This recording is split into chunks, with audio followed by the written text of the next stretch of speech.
მოგესალმებით მშვიდობის ყველას. ადრე მოგახსენეთ კიდეც, რომ საფრანგეთის სკოლებში მობილური ტელეფონების გამოყენება იგრძალება. საფრანგეთის ხელისუფლების გადაწყვეტილება 2018 წლის 1 სექტემბერს შევა ძალაში.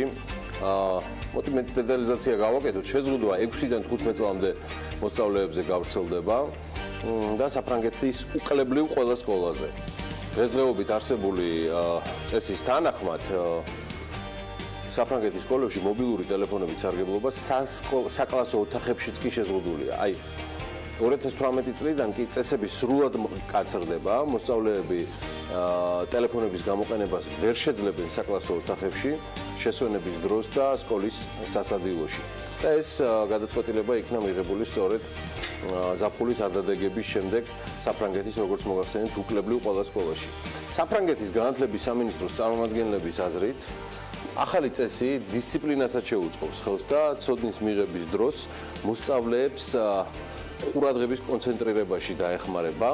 ტელეფონების აკრძალვა საფრანგეთის პრეზიდენტის ემანუელ მაკრონის გაგიკვირდებათ წინასაარჩევნო კამპანიის ნაწილი იყო. ამონ არის გავაკეთებთ თავრობის ხდომის დაწყებამდე ჩვენ ტელეფონებს ვინახავთ. ვფიქრობ, რომ ეს სკოლებში შესაძლებელია. ბავშვების უმრავლესობა სკოლაში შესვენების დროს არ თამაშობს. მოსწავლეებს შორის ნაკლები კომუნიკაციაა და მათი უმრავლესობა ტელეფონის ეკრანზეა ორიენტირებული. განაცხადა საფრანგეთის განათლების მინისტრმა ჟან-მიშელ ბლანკერმა. ეს საფრანგეთში. საქართველოს განათლების და მეცნიერების მინისტრი მიხეილ ჩხენკელი, რომელიც სხვადასხვა ქვეყნების განათლების მინისტრებთან და ოფიციალურ პირებთან ერთად განათლების მსოფლიო ფორუმში მონაწილეობს, სხვადასხვა ქვეყნების კოლეგებთან, განათლების ექსპერტებთან და მსოფლიოში ლიდერი კომპანიების წარმომადგენლებთან შეხვედრებს განაგრძობს. მიხეილ ჩხენკელი ამჯერად მსოფლიო ბრენდის HP-ს წარმომადგენლებს შეხვდა, სადაც ისაუბრეს სწავლა-განათლების პროცესში ტექნოლოგიების სრული ინტეგრაციების უპირატესობაზე. ორმხრივ შეხვედრაზე ჰივლეთ-პაკარდის წარმომადგენლებმა ელექტრონული სასკოლო ბიბლიოთეკების ახალ როლზე გაამახვილეს ყურადღება, რომლის დახმარებით მნიშვნელოვნად გაიზრდება მოსწავლეთა ხელმისაწვდომობა ყველა ტიპის ლიტერატურაზე. ჰივლეთ-პაკარდის წარმომადგენლები მზად არიან რეკომენდაცია გაუწიონ ქართულ მხარეს სკოლებისთვის ელექტრონული ბიბლიოთეკის სისტემის აწყობის პროცესში, ასევე შეხვედრაზე საუბარი შეეხო თანამედროვე ტექნოლოგიების პროფესიულ განათლებაში დანერგვას, რომლის საშუალებითაც სხვადასხვა პროფესიის დაუფლება შესაძლებელი იქნება ვირტუალური სავარჯიშოების და პრაქტიკის დახმარებით. ამასობაში ჩვენი გუნდის ახალმა წევრმა მეგი კავთუაშვილმა საინტერესო ანალიტიკა დადო საქართველოს კერძო და სახელმწიფო უმაღლეს საგანმანათლებლო დაწესებულებებში დიპლომის შემდგომ განათლებაზე მოთხოვნა იზრდება. საქართველოს სტატისტიკის ეროვნული სამსახურის მიერ BMG-ისთვის მიწოდებული მონაცემებით ყოველწლიურად 10-დან 30%-მდე მატებაა მაგისტრატურასა და რეზიდენტურაზე. ოფიციალური სტატისტიკით 2016 წელს მაგისტრებისა და რეზიდენტების რაოდენობამ 5600-ს გადააჭარბა. მაგისტრატურაზე სწავლის მსურველთა რაოდენობას ბევრად ჩამოუვარდება დოქტორანტურაში სწავლის გაგრძელების მსურველთა რიცხვი. კურსდამთავრებულთა რაოდენობით თუ მივიჯელებთ, ბოლო წლებში მათი რაოდენობა 3 ან 4 ასეულის ფარგლებში მერყეობს. რაც შეეხება ბაკალავრის ხარისხს, მასზე უმაღლეს სასწავლებლებში ყველაზე მაღალი მოთხოვნაა.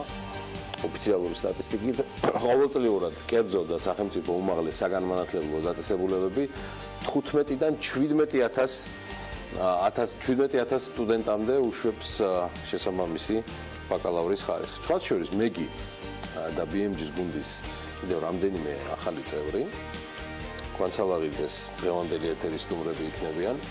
ვნახოთ ქალების ნარატივის ანონსი.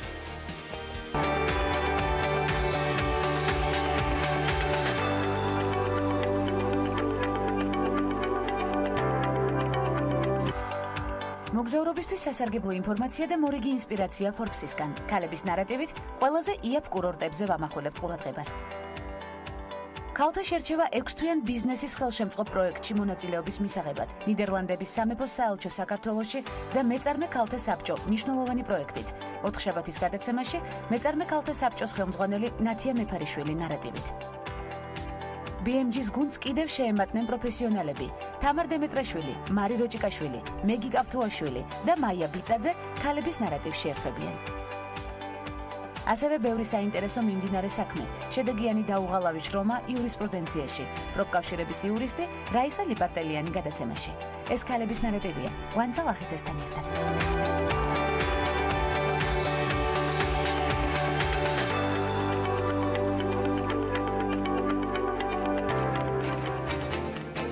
უამრავი დელეგაცია, რომელიც სხვადასხვა ფორუმებზეა მიმოფანტული, ამ დღეებში დიდი ავიაციის დახმარებით დაუბრუნდებიან სამშობლო საქართველოს.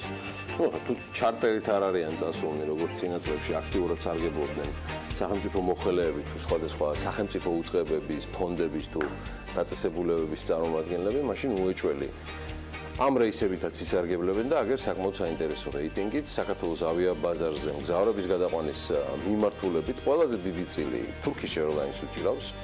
ინფორმაციას სამოქალაქო ავიაციის სააგენტო ავრცელებს გადაყვანილი მგზავრების რაოდენობის პროცენტული წილის მიხედვით პირველი ხუთეული სწორედ ასე გამოიყურება.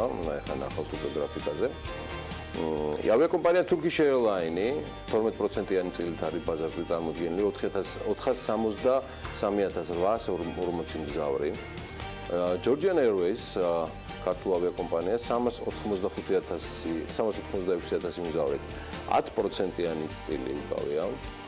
ავიაკომპანია Wizz იზრდება 313,325, ავიაკომპანია Ukraine International Airlines 282,616 მგზავრით 7% წილი და Fly Dubai-ის ბაზარზე 6%-იანი წილით არის წარმოდგენილი. ცხადია, აქ მგზავრების რაოდენობაზეა საუბარი და Fly Dubai უზრუნველყო 254,208 მგზავრის გადაყვანა. მე ჯერჯერობით არ ვიცი როგორი ხარჯება გადასახადის გადამხდელთა თანხები ჩარტერებში, თუმცა აი ავტომობილების ხარჯები და პარლამენტართა საქმიანი საგმირონი სრულად არის დათვლილი, მათ შორის მათი მდუმარებაც. ნინი ლონგურაშვილი საინტერესო პრეზენტაციით წარსდგება მალე თქვენს წინაშე და არანაკლებ საინტერესო სტუმრები ყავს თათია ჩაფიჩაძე და მარიამ ადამიანს. მოკლედ, ვიქოქებით თქვენთვის და რექტაიმის დროს დადგა. 24 იანვარს დილას საქმიანად იწყებენ დავით ლაბაძე და მარიამ ლაშხი, ხათუნა ბაქრაძე და ნინო მენთეშაშვილი და კიდევ ერთი ნინო ზამბახიძე თავის რუბრიკაში თემურ ლომიძეს მასპინძლობს და ეს ყველაფერი BMG-ს გუნდთან ერთად.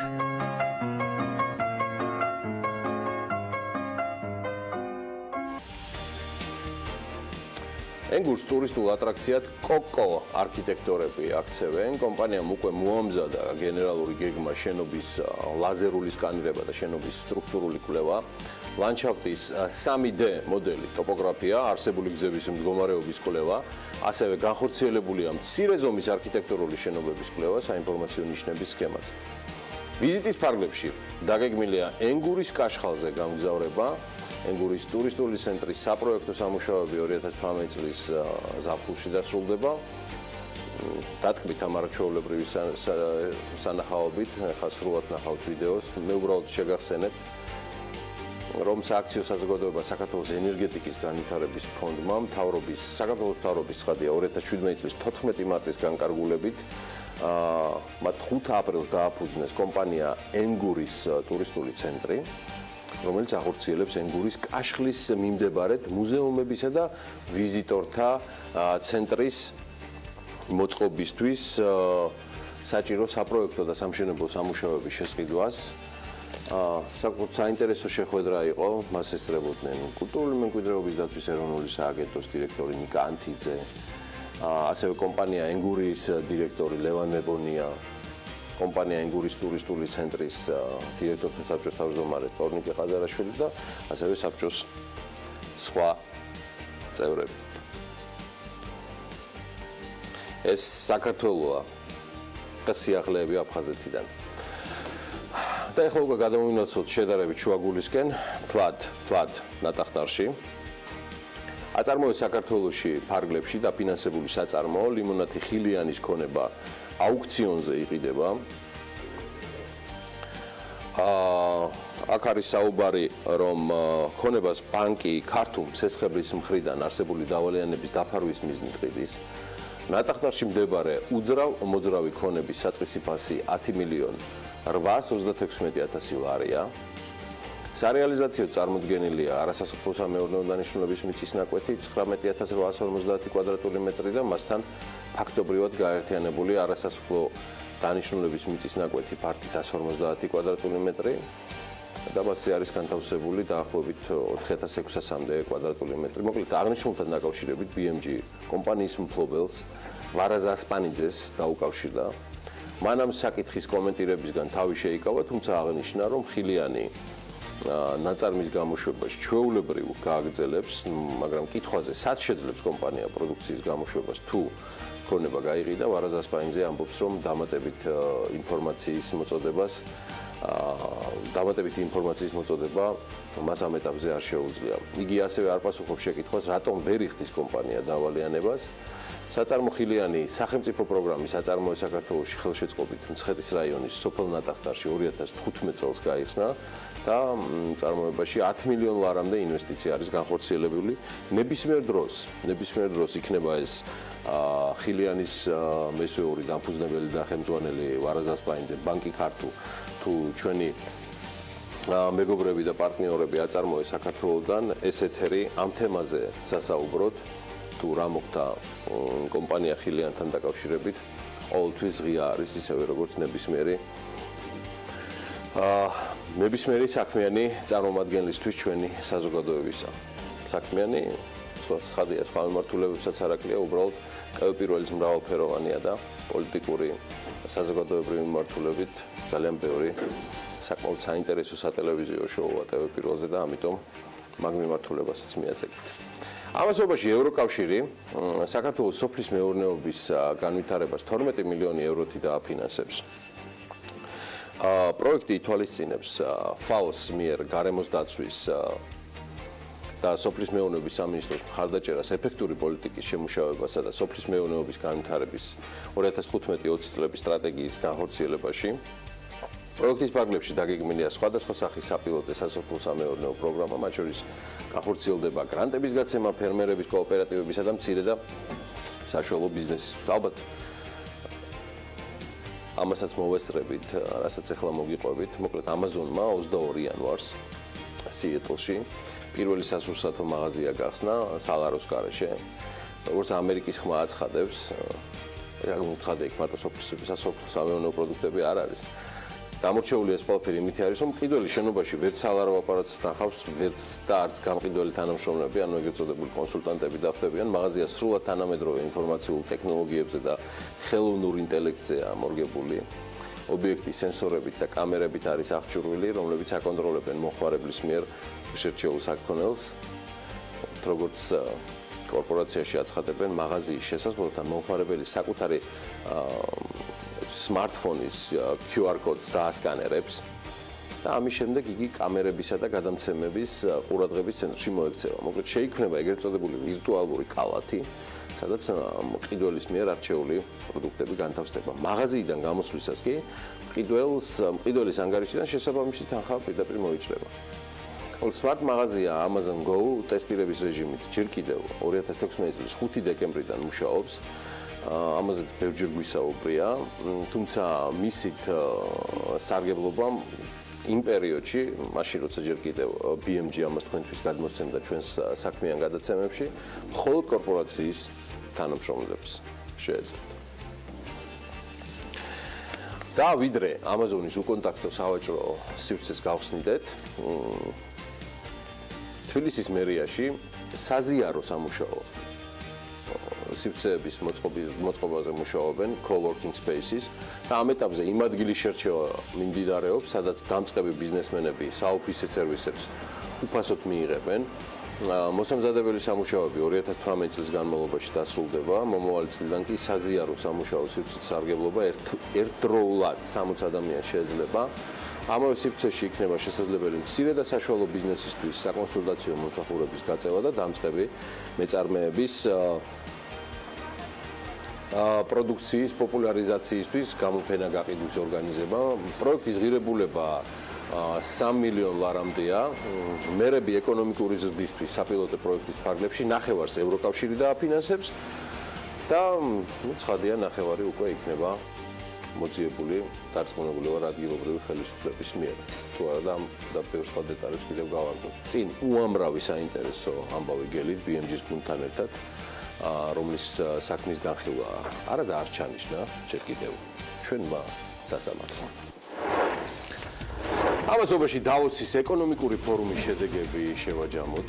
გულწილად საქართველოს Ticket Gym საქართველოში კრის რეას კონცერტის ორგანიზატორს უჩივლა.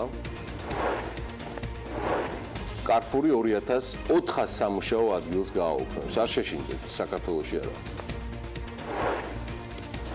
და ვინ თუ არა სალომე მეცხვარიშვილი მიერთდება დილიდან მადლობა მას ესეთი ხარისხიანი და ერთგული პარტნიორობისთვის სალომე დილამშვიდობის.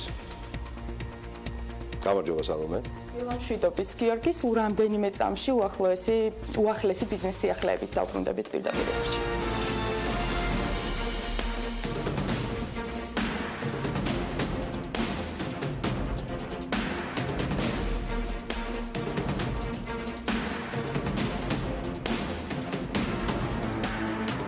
დავოსით და მსოფლიო ეკონომიკური ფორუმით დავიწყებ ჩინეთთან თავისუფალი ვაჭრობის შეთანხმებაზე, მახსოვს სკეპტიციზმი და შიში ქვეყნის შიგნით ბიზნესის წარმომადგენელთა შორის, შიში რომ ამან შეიძლება დაასამაროს საქართველოს ინდუსტრიული განვითარების პერსპექტივები.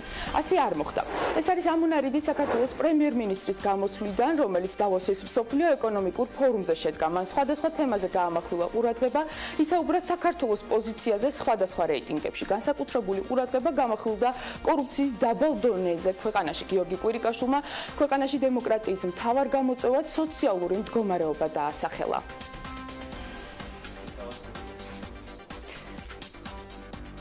პრემიერის გამოსვლა იყო გვიან საღამოს, მანამდე კი ქართული მხარე რამდენიმე ინვესტორს შეხვდა. ირკვევა, რომ საინფორმაციო ტექნოლოგიებისა და ბიზნესის მომსახურების სფეროში მსოფლიოში ერთ-ერთი ლიდერი კომპანია ვიპრო საქართველოში მსხვილი სერვის ცენტრის შექმნით არის დაინტერესებული, საიდანაც მომსახურების ექსპორტს ევროკავშირის ქვეყნებში განახორციელებს. ამის შესახებ საქართველოს პრემიერ-მინისტრმა და კომპანიის ვიცე-პრეზიდენტმა შეხვედრაზე ისაუბრეს. მთავრობის ადმინისტრაციის ინფორმაციით შეხვედრისას გადაწყდა, რომ ვიპრო საქართველოში სპეციალურ ჯგუფს გამოაგზავნეს, რომელიც ქვეყანაში არსებულ საინვესტიციო შესაძლებლობებს შეისწავლის. დავოსის კიდევ ერთი მონაპოვარი, მსოფლიოს ერთ-ერთი წამყვანი ჰოლდინგური კომპანია GSW გრუპი საქართველოში ორი მსხვილი პროექტის განხორციელებით არის დაინტერესებული. პოტენციურ საინვესტიციო პროექტებზე საქართველოს პრემიერ-მინისტრმა და კომპანიის თავმჯდომარემ დავოსში გამართულ შეხვედრაზე ისაუბრეს. კომპანიის თავმჯდომარემ დადებითად შეაფასა საქართველოში არსებული ბიზნეს გარემო, ქვეყნის მთავრობასთან თანამშრომლობა და აღნიშნა, რომ კომპანია ქვეყანაში კიდევ უფრო მეტი ინვესტიციის განხორციელებით არის დაინტერესებული. საუბარია მსხვილ ინვესტიციაზე, რომლის შესახებ პროექტი ტექნიკურ-ეკონომიკური კვლევის შემდეგ მიმდინარე წლის ბოლომდე გახდება ცნობილი. საქართველოში შემოსვლას განიხილავს ლულუ ჯგუფიც. რაც შეეხება საქართველოს, ინვესტორების დაინტერესება ქვეყნის ფარგლებში ძლავს. იტალიური კომპანია საქართველოში ჰოსპიტალური სექტორის მშენებლობით ინტერესდება. საპარტნიორო ფონდის დირექტორმა ფონდში იტალიური სამშენებლო კომპანია პიზაროტის წარმომადგენლები მიიღო. საპარტნიორო ფონდში გამართულ შეხვედრაზე მხარეებმა შესაძლო ერთობლივი თანამშრომლობის შესახებ ისაუბრეს. შეგახსენებთ, სახელმწიფოს მფლობელობაში არსებული კლინიკები განვითარებისა და ინვესტიციების მოზიდვის მიზნით საპარტნიორო ფონდს მფლობელობაში 2015 წლის ბოლოს გადაეცა. ეს საავადმყოფოებია ეგრეთ წოდებული რესპუბლიკური საავადმყოფო, ონკოლოგიური საავადმყოფო და ბავშვთა ინფექციური საავადმყოფო.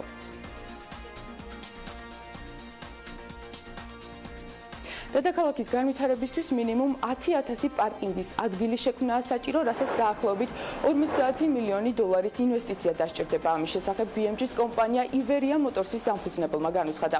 აღნიშნული კომპანია ერთ-ერთია მათ შორის, რომელიც დედაქალაქში პარკინგის თანამედროვე სისტემების მოწყობითაა დაინტერესებული. ივერია მოტორსმა წარმოადგინა მრავალსართულიანი პარკირების სისტემების მშენებლობის პროექტი ჯერ კიდევ 2015 წელს. ეს არის მიწისქვეშა და მიწისზედა პარკირების სისტემები, რომელიც არის სრულად თანამედროვე ავტომატიზირებული სისტემები, რომელიც ჩვენ მოსახლეობას, ჩვენს ტურისტებს უქმნის, რა თქმა უნდა, მნიშვნელოვან კომფორტს. ამით მოწესრიგდება, რა თქმა უნდა, ბუნებრივია მთლიანად დედაქალაქში მოძრაობა, გაჩნდება თავისუფალი სივრცეები და ამით მთლიანად დაიზოგება ჩვენი ყველაზე ძვირფასი დრო. ბრიტანელი მუსიკოსის კრის რიას კონცერტის ჩაშლის გამო ბილეთების გაყიდვის ვებგვერდი Ticket-ში განცხადებას ავრცელებს. კომპანია აღნიშნავს, რომ კონცერტის ორგანიზატორს ნიჭ ჯგუფს უჩივლა და აღძრულია სისხლის სამართლის საქმე. ვებგვერდის ადმინისტრაცია აღნიშნავს, რომ ჩაშლილი კონცერტის ბილეთების თანხის დაბრუნება მათ არ ეხება და ეს ორგანიზატორმა უნდა გააკეთოს. Ticket-ში აღნიშნავს, რომ თანხების ამოღება მოხდება მაქსიმუმ 15 მარტისთვის. მუსიკოსის კონცერტი თბილისში სპორტის სასახლეში 30 დეკემბერს უნდა ჩატარებულიყო.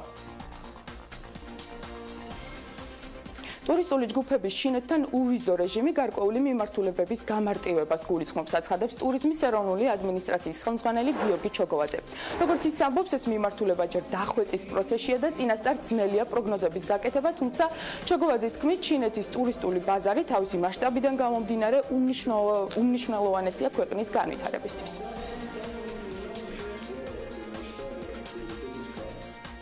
ეს მიმართულება ჯერ დახვეწის პროცესშია და ამ საკითხთან დაკავშირებით ნებისმიერი პროგრესიც რო ჩვენ რა თქმა უნდა საზოგადოებას მივაცეთ დამატებით ინფორმაციას. ზოგადად შემიძლია ვთქვა, რომ ჩინეთი არის ერთ-ერთი ყველაზე დიდი ტურისტული ბაზარი, როგორც ჩვენთვის, ასევე მსოფლიოს ნებისმიერი სხვა ქვეყნისათვის და ჩვენ გადავდგავთ ნაბიჯებს იმისათვის, რომ გავზარდოთ ტურისტების რაოდენობა ჩინეთში. არ გულისხმობს ეს ყველაფერი უვიზო რეჟიმს, ეს გულისხმობს გარკვეული მიმართულებებით გამარტივებებს, თუმცა ეს სამუშაო პროცესია და საბოლოო განვითარების შესახებ დეტალურად ჩაგაყენებთ საქმის გულში. საპარლამენტო ხდომების გაცდენებზე სანქციები მკაცრდება. პარლამენტი შესაბამის ინიციატივაზე უკვე მუშაობს.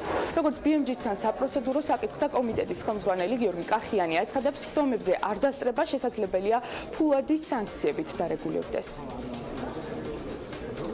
ნებისმიერი პარლამენტის წევრის ვალდებულება არის ერთი მხრივ და მეორე მხრივ ყოველი პარლამენტის წევრი მონდომებული უნდა იყოს, რომ რაც შეიძლება აქტიური იყოს მისი ამორჩევლის სასარგებლოდ, ხო? იმიტომ რომ ის მანდატი, რაც მას მიეცა ამორჩევლის მხრიდან, ამ მანდატის რეალიზება სწორედ აქტივობა ჭირდება და პასიურობით ბუნებრივია ამ მიზანს ვერ უზრუნველყოფ. მეორე მხრივ არც რაიმე მექანიზმი არსებობს იმისა, რომ მას დაავალდებულო, თქვათ, რაღაც კონკრეტული ინიციატივების გაკეთება და ამ ფორმით აქტივობა, ხო? მაგრამ თავარი ასეთ შემთხვევაში განსაზღვრელი რაც არის, ეს არის მისი პოლიტიკური პასუხისმგებლობა, რომელიც მის პასიურობას აუცილებლად მოყვება მისი ამორჩევლის მხრიდან. რუსულ ბაზარზე დამოკიდებულება სულ უფრო მეტად იზრდება. რუსული ბაზრის წილი ქართულ ექსპორტში სულ უფრო მეტად მზარდია. საქსტატის მონაცემებით 2017 წელს რუსეთში მთელი ქართული ექსპორტის 14.5% გავიდა, რაც 395 მილიონი დოლარის ეკვივალენტია. 2016 წელთან შედარებით რუსეთის წილმა მთლიან ექსპორტში 4.7%-ით მოიმატა, გაორმაგებულია ექსპორტი თანხობრივ გამოხატულებაშიც. აღსანიშნავია, რომ წილის ასეთი მკვეთრი ზრდა არც ერთ სხვა ქვეყანასთან მიმართებით არ იკვეთება. კარფური 2400 სამუშაო ადგილს გააუქმებს. ბლუმბერგის ინფორმაციით კომპანია ჩინურ Tencent Holding-თან თანამშრომლობას გეგმავს და 5 წელიწადში 2.8 მილიარდი ევროს ინვესტირებას აპირებს ონლაინ მაღაზიაში. კომპანიის აქცენტი სამომავლოდ სწორედ ონლაინ გაყიდვები იქნება. კომპანიაში აცხადებენ, რომ შედეგად რამდენიმე ათასი სამუშაო ადგილის შემცირება მოხდება. ყველაფერთან ერთად კომპანია გეგმავს გაყიდოს მის მფლობელობაში არსებული დიას ბრენდის 280-მდე მაღაზია. Bloomberg-მა 2018 წლის ინოვაციურობის ინდექსი გამოაქვეყნა. საინტერესოა, რომ პირველი ათეულიდან გამოვარდა ამერიკის შეერთებული შტატები და მან სიაში მე-11 ადგილი დაიკავა. ინდექსში პირველი და მეორე ადგილები სამხრეთ კორეამ და შვედეთმა გაინაწილეს. სინგაპურმა მე-3 ადგილი დაიკავა. ათეულში ასევე მოხვდა გერმანია, შვეიცარია, იაპონია, ფინეთი, დანია და საფრანგეთი. ათეულს ისრაელი ხურავს. ინდექსი ქვეყნებს 7 კრიტერიუმით აფასებს, მათ შორის არის კვლევასა და განვითარებაში ჩადებული თანხები, მაღალ ტექნოლოგიური კომპანიების არსებობა ქვეყანაში და ასე შემდეგ. ბიზნეს სიახლეების შემდეგ ვალუტის კურსის დროა საქმიანი დილის ეთერში.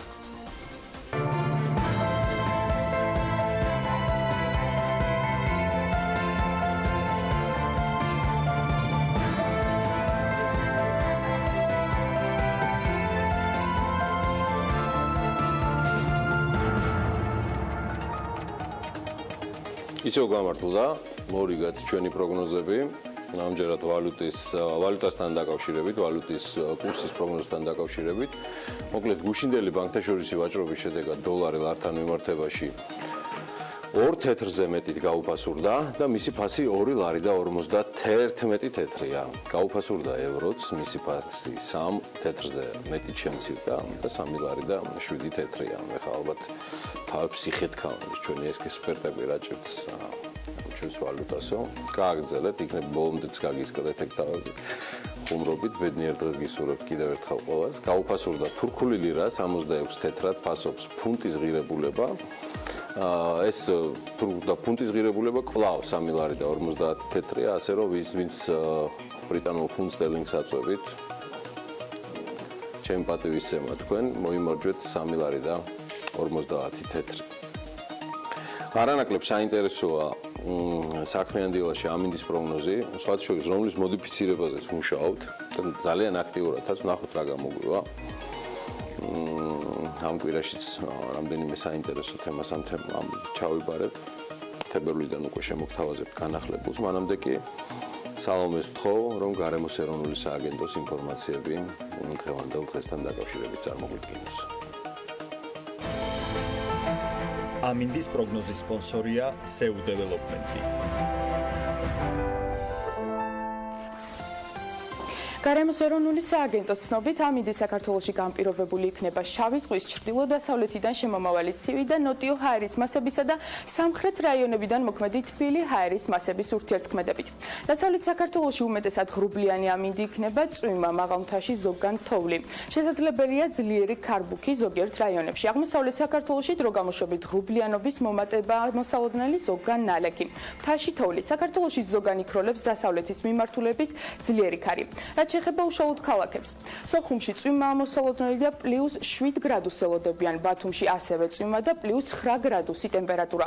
ქობულეთში ტემპერატურა ასევე 9 გრადუსამდე გათბება, ფოთშიც 9 გრადუსია მოსალოდნელი.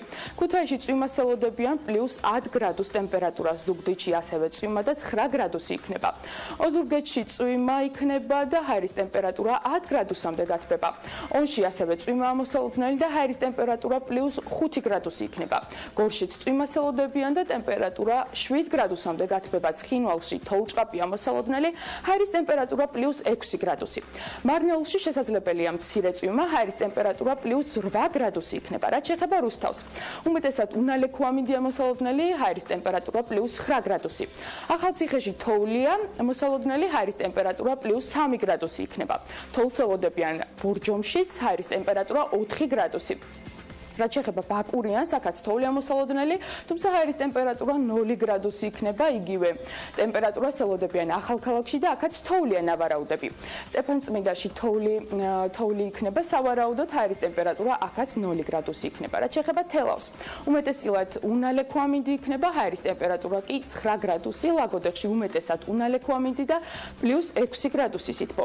რაც შეეხება დედაქალაქს, დროგამოშვებით ღრუბლიანობის მომატება შესაძლებელი, ასევე შესაძლებელია მცირე წვიმა, იქროლებს დასავლეთის მიმართულების ქარი, რომელიც დროგამოშვებით გაძლიერდება, ჰაერის ტემპერატურა +8 გრადუსი იქნება. დიდი მადლობა შენ პარტნიორობისთვის. სულ მალე სალომესთან ერთად უკვე ჩვენს პირველ სტუმარს, კომპანია TNT-ს ხელმძღვანელს ნინო მენთეშაშვილს უმასპინძლებთ. ამასობაში მინდა და ისე ამას ყველაფერს მაინც შემოვინახა უფრო ეპილოგისთვის, ერთს გეტყვით მარტო, რომ გუშინდელი დილა ესეთი ინფორმაციის მიღებით დავიწყეთ, მიუხედავად იმისა, რომ ვცდილობ, რომ ეპილოგებზე არ გავჩერდე. საუბარია ძირითადად უდროობიდან გამომდინარე, მარტო ვჯერდები პროლოგებს და ამ შემთხვევაში ეპილოგებთან დაკავშირებით საუბარი არ მქონია, მაგრამ დღეს მაინც მინდა ერთი გამონაკლისი დაუშვა. გუშინდელი დილა მე ამ სტუდიაში ვიჯექი, აი ესეთი ინფორმაციის მიღებით გაგრძელდა. მიუხედავად იმისა, რომ ეს არ ეხება ჩემს პროფილს, ანუ ეკონომიკას და ბიზნესს, მე ვცდილობ არ ჩამოვრჩე საზოგადოებისთვის მტკივნეულ საკითხებს და მივადევნო ყურადღება და აგერ ამბავიც, რომელიც როგორც მოგახსენეთ, დილით გავრცელდა. პროკურატურამ შინაგან საქმეთა სამინისტროს ცალკეული თანამშრომლების მხრიდან გიორგი გიორგანიშვილის, ანუ საუბარია ბახალაძე, მიმართ სამსახურებრივი უფლებამოსილების შესაძლო გადამეტების ფაქტზე დაიწყო გამოძიება. ანუ გიორგის წინააღმდეგ. ამ განცხადების გაკეთებიდან რამდენიმე საათში მოსამართლე შუამდგომლობის საფუძველზე ცხადია იღებს გადაწყვეტილებას, რომ 2000 იღებს გადაწყვეტილებას საკმაოდ მძიმეს, რომლის მიხედვითაც გიორგი გიორგანაშვილი გამწესდა ციხეში, თან პირდაპირ სასამართლო დარბაზიდან და მას მიესაჯა 8 წლიანი პატიმრობა. რეალობა კი მართლაც ვისაც აინტერესებს არის და ამას სხვათა შორის გუშინდელის შემდეგ არა, ზოგადად ბოლო პერიოდში საკმაოდ გააქტიურებული ფლანგვის დეტექტორი ავრცელებს ინფორმაციას და ვისაც გიყვართ რიცხვები და ციფრები, აგერ ბატონო, ინებეთ საკმაოდ ულმობელი სტატისტიკა. 2012 წელს ნარკოტიკულ საშუალებათა მოხმარებისთვის მსჯავრდებულთა რაოდენობა სულ 861 ადამიანი პირი შეადგინა. საქართველოს უზენაესი სასამართლოს მონაცემების მიხედვით 2014 წელს 4003 ადამიანი იყო მსჯავრდებული ნარკოტიკული საშუალების მოხმარებისთვის, 2014 წლის მონაცემები უკვე დაახლოებით 4-ჯერ აღემატებოდა 2012 წლის მონაცემებს. ევროპის საბჭოს მიერ მომზადებული 2014-15 წლის ანგარიშის თანახმად საქართველოს ციხეებში პატიმრების 30% ნარკო დანაშაულის გამო მზის. სასჯელ აღსრულების და პრობაციის სამინისტროსგან მიღებული ინფორმაციის მიხედვით 2015 წელს სამინისტროს ბიუჯეტიდან ერთი პატიმრის შესანახად დღიურად 31 ლარი და 28 თეთრი იხარჯებოდა 2015 წელს. ჩამანაცვლებელი ფარმაცევტული პროდუქტის მეტადონის პროგრამით სარგებლობის ერთი თვის ვაუჩერის ღირებულება შეადგენს 215 ლარს, საიდანაც მოქალაქის თანაგადახდა შეადგენს 100 ლარს. 2008 წლის მონაცემებით ნარკოტიკების უკანონო მოხმარებისთვის მსჯავრდებულ პირთა 99%-მა სასჯელის მოხდის შემდეგ განაახლა ნარკოტიკის უკანონო მიღება, 11%-მა კი 11 თვეში კვლავ მიუბრუნდა ისევ მოხმარებას. ნარკოტიკსა და ნარკოტიკების მოხმარების მონიტორინგის ევროპული ცენტრის ინფორმაციით დღეს ზედოზირებით სიკვდილიანობის კუთხით პორტუგალია ბოლოდან მეორე ადგილზეა და მხოლოდ რუმინეთს ჩამორჩება. დღეს ნიდერლანდებსა და პორტუგალიაში მილიონ ადამიანზე საშუალოდ 6 ზედოზირებით გარდაცვლილი ფიქსირდება. საქართველოში კი 60. 42 წლის ისე შევიქმენი, რომ მარიხუანაც არ გამისინჯავს.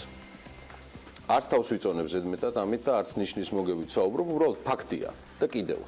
მე ვარ ადამიანი, რომელიც ყველაფერს გააკეთებს, რომ ცხოვრების ჯანსაღი წესი იყოს თაობებისთვის წარმმართველი და მათი ოჯახებისთვის ამოსავალი. თუმცა ერთი რამ დაზუსტებით ვიცი.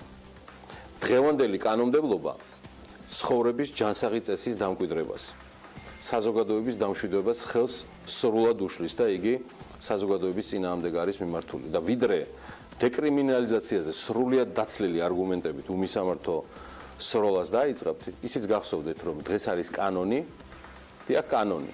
რომელიც ნარკოტიკზე და მის მოხმარებაზე გაცილებით მძიმე სასჯელს აწესებს, ვიდრე ნებისმიერი ტიპის კრიმინალზე, რომელიც მომრავლებულია და რამდენიმე ტვინგაწყალებული პარლამენტარის მსგავსად ამაშიც მედიას ნუ დაანაშაულებთ, რომლებიც ამბობენ, რომ ეს უბრალოდ ამ ბოლო პერიოდში გამოჩნდაო. განგსტერულ ქრონიკებს რო დაემსგავსა ქართული საინფორმაციო გამოშვებები ყოველ დღე, ეს პირველ რიგში თქვენი პასუხისმგებლობაა და განსაკუთრებით მათი, ვინც თვლის, რომ მედია არის თურმე დამნაშავე კრიმინალის მატებაში. კანონმდებლობა არის სასწრაფოდ და დაუყოვნებლივ შესაძლებელი. თუ ჩვენ გსურს მივიღოთ მართლაც ღირსეული და ჯანმრთელი თაობა და მომავალი. ეს არის ჩემი სათქმელი. რეკლამის შემდეგ ნინო მენთეშაშვილთან ერთად დაგიბრუნდებით.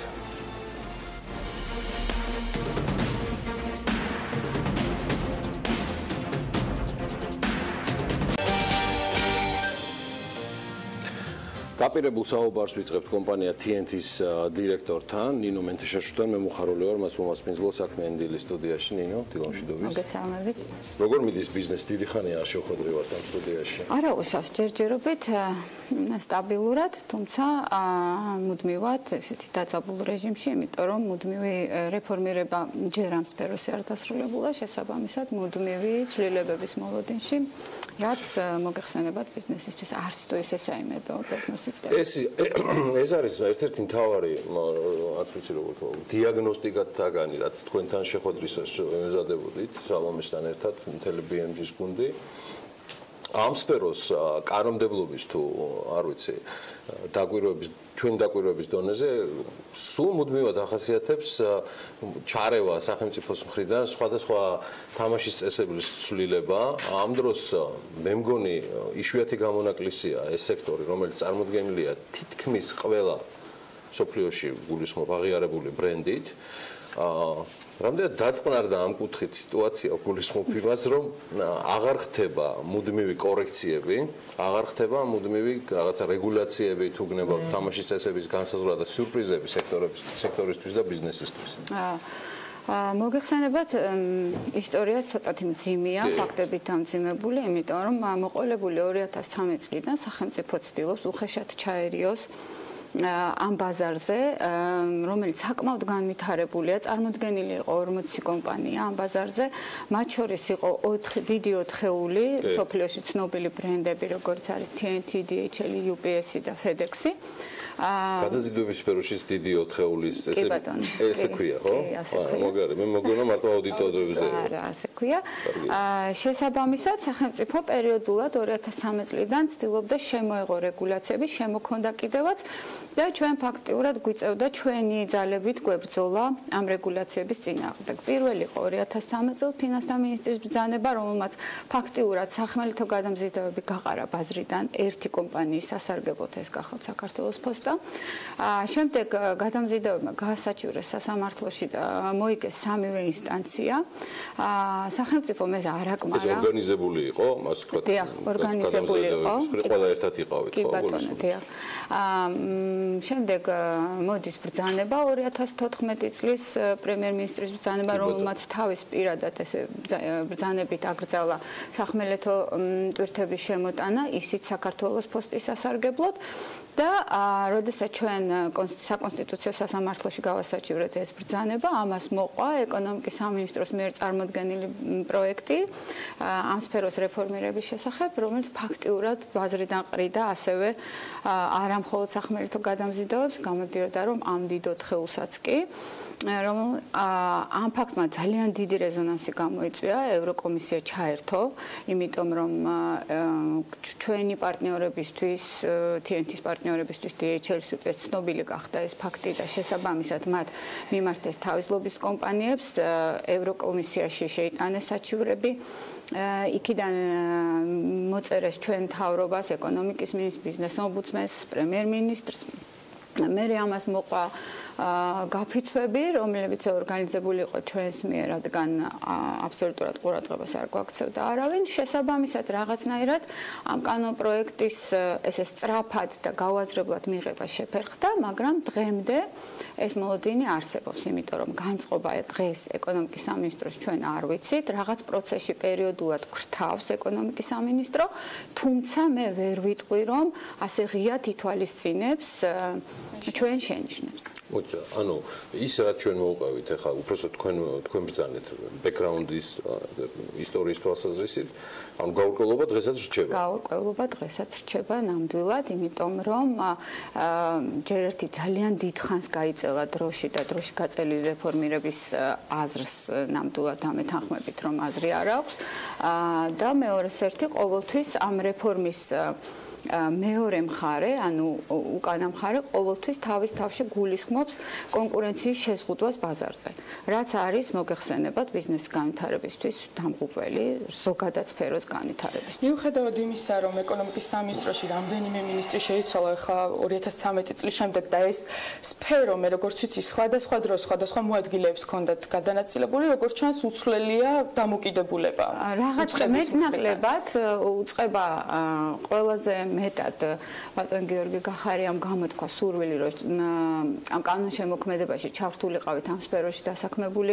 კომპანიები, მაგრამ დღესდღეობით რეალობა გვაქვს ასეთი, რომ სფეროს რეფორმირება ჯერ არ დამთავრებულა, ჩვენ არ გვაქვს ასეთი გადაჭრით კარგი, მოლოდინი, სტაბილური გარემო.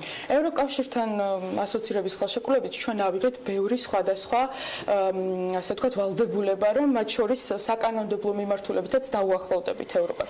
ამ მიმართულებით არ არის მე როგორც ვიცი, ყველა მიმართულებით არის გაწერილი კონკრეტული ვადები, რეგულაციები ამითითებული. აი, ამ შემთხვევაში ამ პროცესს არ ეხება ეს ყველაფერი. ეხება, შეეხო ვადები, ამ სფეროს რეფორმირების ვადებიც ასევე მკაცრად იყო გაწერილი ევროკომისიის მიერ და ვადები საკმაოდ დარღვეულია. თუ არ ვწდები, ერთ წელზე მეტი გადაცდა დადგენილ ვადას, რა ვადაშიც უნდა დამთავრებულიყო ამ სფეროს რეფორმირება. შესაბამისად, რამდენიმე შენიშვნა ევროკომისიის მიერ გამოგზავნილიც იქნა, ჩვენ ვართ საქმის კურსში, იმიტომ რომ ანალოგიური შენიშვნები და შინაარსი ჩვენთვისაც ცნობილია ხოლმე, მაგრამ რატომღაც დღეს ისევ ეკონომიკის სამინისტრო არც ამაზე რეაგირებს. ნიშნავს თუ არა ეს იმას, რომ TNT-ის ხელმძღვანელი საქართველოში ადასტურებს, რომ დღეს მიღმა ყველაფრისა არის ელემენტარული კომუნიკაციის ნაკლებობა გულისხმობ ადმინისტრაციას და ბიზნეს სექტორს შორის. კი, კომუნიკაციის ნაკლებობაც არის. რა შანსს ვკარგავთ? აი, მე ესე იგი, თუ ხსმენიათ არ ვიცი, ალბათ ეკონომიკის სამინისტრომ წარმოადგინა ახალი პროექტი, რომელიც ლოჯისტიკური ცენტრების მოწყობას ითვალისწინებს. ეს შანსი ჩვენთვის არის გარდა სატრანზიტო დერეფნის ფუნქციისა საქართველოს რო კონდეს ლოჯისტიკური რეგიონში ლოჯისტიკური ცენტრის სტატუსი არის ძალიან მომგებიანი და ამას ხელს უწყობს ორი რამ. ერთი, რომ საბაჟო კანონმდებლობა გვაქვს ძალიან რეფორმირებული და ძალიან ცივილური და მეორე ის, რომ რეგიონში გვაქვს საკმაოდ კარგი ურთიერთობა რეგიონის სხვა ქვეყნებთან, გულისხმობ აზერბაიჯანს და სომხეთს. მაგრამ ლოჯისტიკური ცენტრის მშენებლობა და ინფრასტრუქტურის მშენებლობა არ გულისხმობს დარგის განვითარებას. ამ სფეროში ძალიან ტენდენცია არსებობს ესეთი, რომ დასავლეთ ევროპიდან ლოჯისტიკური ცენტრები ინაცვლებს აღმოსავლეთ ევროპაში და ეს ამის მიზეზი არის ის, რომ იაფი მუშახელი გვაქვს და მიწის ღირებულებაც არის ნაკლები. შესაბამისად, მაგრამ აუცილებლად უნდა კონდეს ლოჯისტიკური სფერო განვითარებული. ეს ალბათ ერთ-ერთი ბარიერი არის აი ამ პროცესში. ამის წინაპირობა, სფეროს ნებისმიერ სფეროს განვითარების წინაპირობა არის ბაზარზე კონკურენციის ჯანსაღი კონკურენციის უზრუნველყოფა. შესაბამისად, სახელმწიფო ვალდებულია გაატაროს ქმედითი პოლიტიკა ჯანსაღი კონკურენციის არსებობისთვის და არ ითამაშოს ორმაგი სტანდარტი. ანუ ერთი ხელით იყოს თანმიმდევრული თავის პოლიტიკაში, რაც გულისხმობს ეს. გულისხმობს იმას, რომ ის ერთი ხელით, თქვათ, აცხადებს ლოჯისტიკური ცენტრების მშენებლობაზე, დებს ამაში თანხას და მეორე მხრივ წარმოადგენს კანონპროექტებს, რომელიც ითვალისწინებს ერთი კომპანიისთვის ხელსაყრელ პირობებს და ერთი კომპანიისათვის მონოპოლიური კანონმდებლობის მონოპოლის რომ ერთი კომპანიისთვის ხელშემწყობი გარემო არ დე იურე რჩება მაინც? არა, დღესდღეობით ბაზარი არის სრულად ლიბერალიზებული, მაგრამ არასტაბილურობის და ინსტიტუციური არამდგრადობის მოლოდინი არის ძალიან დიდი. რა არის საჭირო? თქვენ არ მოისაკრისებთ სხვა ტიპის არც ცნობადობას და არც განათლებას, ამას პირფერობისთვის არ გეუბნებით, საჭირო იმისთვის, რომ სექტორს ეს დაძაბულობა მოეხსნას. ბიზნესის სახელით მაინტერესებს თქვენი მოსაზრება, რომ დამშვიდნენ გადამზიდავები და აღარ ქონდეთ განცდა, რომ პერსონიფიცირებული გადაწყვეტილება, რომელიც უკავშირდება პირდაპირ საკადროს ცვლილებებს, აღმასრულებელ თუ საკანონმდებლო ხელისუფლებაში, ნუ კაი, იქითაც არჩევით არის, შეიძლება ახალი თამაშის წესები გამოჩნდეს. აი რა არის იმისთვის საჭირო, რომ ეგ Big Four იქნება გადამზიდავებში თუ დანარჩენები, მრავლად არიან ისინიც, დამშვიდნენ. ამისთვის საჭიროა პირველ რიგში სახელმწიფო უზრუნველყოს ბაზარზე კონკურენციის ხელშეწყობა და ამ მიმართულებით ქმედითი პოლიტიკის გატარება. ანუ მიიღოს კანონმდებლობა იმ სახით, რომ არ შეზღუდოს კომპანიები, არ დაარეგულიროს, რერეგულაციას არ კონდეს ადგილი, რაც უპრეცედენტოა, იმიტომ რომ უკვე ლიბერალიზებულ ბაზარზე რერეგულაციების პრეცედენტი ევროპაში მაგალითად არ არსებობს. შესაბამისად, ბიზნესი უნდა იყოს თავისუფალ დინებაში მიშვებული. მეცაც გეტყვით, ეს ლოჯისტიკურიც რომ არა სახელმწიფოს უხეში ჩარევები და ლეგალური ბარიერების დაწესება პერიოდულად, ბიზნესი ამ ლოჯისტიკურ ცენტრებს თვითონ გააკეთებდა, იმიტომ რომ ეს სფერო არის ჩვენი კომპანიების ამ მოთხევის გულწრფელად ერთ-ერთი ძირითადი მიმართულება. კარგი, მაშინ ესეთი რაღაც მაინტერესებს. რეალურად რამდენად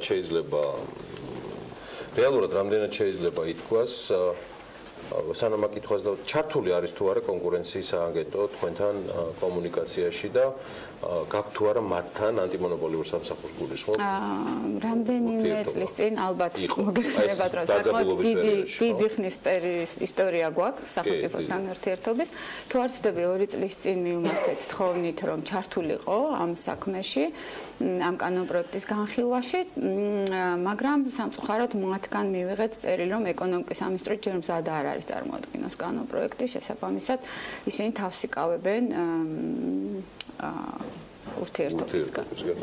უფრო კონკრეტიკაში რო ჩავიდეთ, აი თქვენ საუბრობთ ბარიერებზე, კონკურენციის შეზღუდვაზე, გასაგებია რომ არასტაბილურობა გამომდინარეობს იქიდან, რომ მუდმივი ცვლილებებია, მაგრამ აი კონკრეტულად როდესაც შემზღუდულ ბარიერებზე ვსაუბრობთ, აი რას ვგულისხმობთ, უფრო ნათელი რო გახდეს ჩვენი მაყურებლის? მაგალითად 2014 წლის ირაკლი ღარიბაშვილის ბრძანება გულისხმობდა იმას, რომ საქართველოს ტერიტორიაზე ეგრძალებოდა საფოსტო ამანათების და ტვირთების დატარება ყველა კომპანიას გარდა საქართველოს პოსტის. შესაბამისად, ჩვენ ვერ განავითარეთ ის სერვისები, რომელიც ასეთი მზარდია ევროპაში. მოგეხსენებათ, რომ საჰაერო გადაზიდვებით მხოლოდ არსებობა დღესდღეობით საკმაოდ რთულია, იმიტომ რომ ძალიან ძვირი გადაზიდვებია და ჩვენი ერთ-ერთი მიმართულება იყო ის, რომ სახმელეთო გადაზიდვები ევროპიდან გაგვაკეთებინა რეგულარული ხასიათის, არა კონტეინერი, არამედ ამანათები, მაგრამ რეგულარული ხასიათის და ამ ბრძანების გაუქმების შემდეგ ჩვენ გავაკეთეთ კიდევაც და დღესდღეობით გვაქვს ჩვეულებრივად რეგულარული ამანათების სახმელეთო ხაზით, რომელიც არის საკმაოდ ეკონომიური და საკმაოდ ესეთი პოპულარული ბაზარზე. იცით დაახლოებით როგორი სიტუაციაა? იყო ძალიან დიდი ბრძოლა და დაპირისპირება ფაქტიურად სექტორს და სახელმწიფოს შორის, სადაც იყო მარტო ერთი გამორჩეული მოთამაშე. ამან ძალიან დიდი დაღი დაასვა არა მარტო სექტორს და იქ მოთამაშე Big Four-ს და დანარჩენებს ქვეყანას, იმიტომ რომ არ შეიძლება ცეცხლთან თამაში, როცა მსოფლიოში აღიარებულ ბრენდებზეა საუბარი. დღეს ბაზარი ლიბერალიზებულია. თამაშის წესები მეტნაკლებად ხილულია, მაგრამ ჩვეულებრივი ინსტინქტია და ეს არ არის ადამიანური ინსტინქტი მხოლოდ, ბიზნეს ინსტინქტია, რომ სულ რაღაც რამდენიმე წლის წინ პერსონიფიცირებული თუ არაპერსონიფიცირებული. მე გიორგის აკადემიკლი რომ ეს იყო პერსონიფიცირებული გადაწყვეტილება. ამაში არც ნინოს რო და არც სალომეს, მე ვთვლი ესე. აქედან გამომდინარე, მან ძალიან დაძაბა ბაზარი. და დღეს განცდა სტაბილურობის არ არის. თუმცა სიტუაცია ზოგადად მშვიდია. ეს არის და ეს. ძალიან მარტივად. თუმცა კიდევ მინდა პატარა შენიშვნა გაგიკეთო. ძალიან. ჩვენ საქმიანობაში სახელმწიფო კიდევ ჩაერია, როდესაც შეღავათი მისცა, ეს იყო უკვე 2011 წელს, როდესაც შესყიდვების კანონში მიიღო საქართველოს პოსტამ შეღავათი, შესაბამისად ჩვენ დავკარგეთ მაშინ სახელმწიფო ორგანიზაციებს აქვს უფლება შესყიდვების კანონის ტენდერების გარეთ შეძლონ პირდაპირ შესყიდვით შეისყიდონ საფოსტო მომსახურება. ეს ნიშნავდა იმას, რომ ჩვენ დავკარგეთ ჩვენი შემოსავლის 50% გამომდინარე იქიდან, რომ ყველა სახელმწიფო ორგანიზაციამ ადგილობრივი მომსახურებისათვის საქართველოს პოსტასთან დადო ხელშეკრულება ტენდერის გარეშე. ეს საკითხი გასაჩივრებული გვაქვს საკონსტიტუციო სასამართლოში, განხილვები დამთავრებულია, მაგრამ სამწუხაროდ გადაწყვეტილება წელიწადზე მეტია არ ჩანს. რა თქმა უნდა მოვიკითხეთ და ვეცადეთ გავყოლიყავით რა იყო ამ გადაწყვეტილების შეფერხების მიზეზი, თუმცა ჯერჯერობით მათ ესეთი კონკრეტული არგუმენტი, რატომ ფერხდება დღეს მაშინ, როდესაც სახელმწიფო ესე ხმამაღლა დეკლარირებულად ამბობს, რომ უნდა რომ ბიზნესი განვითარდეს და ბიზნესი ცხოვრობდეს, ასე ვთქვათ, ძალიან იდეალურ პირობებში დააკეთოს თავის საქმე, რატომ ფერ ხდება ეს გადაწყვეტილება? პასუხი არ აქვს. პასუხი არ აქვს. როგორც ვატყობ, ტენდერები ყველა სფეროში არის ძალიან მტკივნეული თემა, გიორგი რასი. გუშინ წინალი კობულქოძის და ელენე ჩომახიძის საუბარს თუ უსმინე. გუსმინე. BLC-ის მესეური თუ აი ეს ტიპის განცხადებებს გააკეთებ და შესყიდვებიდან გამომდინარე, სრულიად შოკირებული ვიყავი ალე კობულქოძის მოსმენისას. რომ იურიდიულ კომპანიებსაც კი არიან სრულიად შეზღუდულები, ადგილობრივი კომპანიები, რომ მიიღონ მონაწილეობა სხვადასხვა ტენდერებში. გასაგებია ყველაფერი.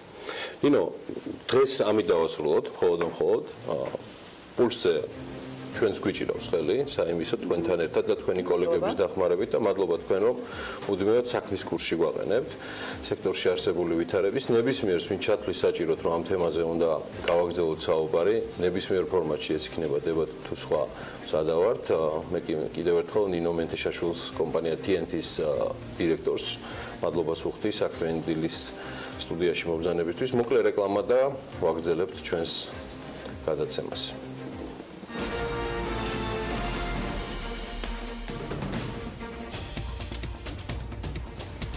ბათუმის ველოპარკი განახლდება. შრომის ინსპექცია კომპანიებში შრომით უფლებებსაც შეისწავლის. რას ფიქრობს სავალუტო ფონდი ტრამპის საგადასახადო რეფორმაზე?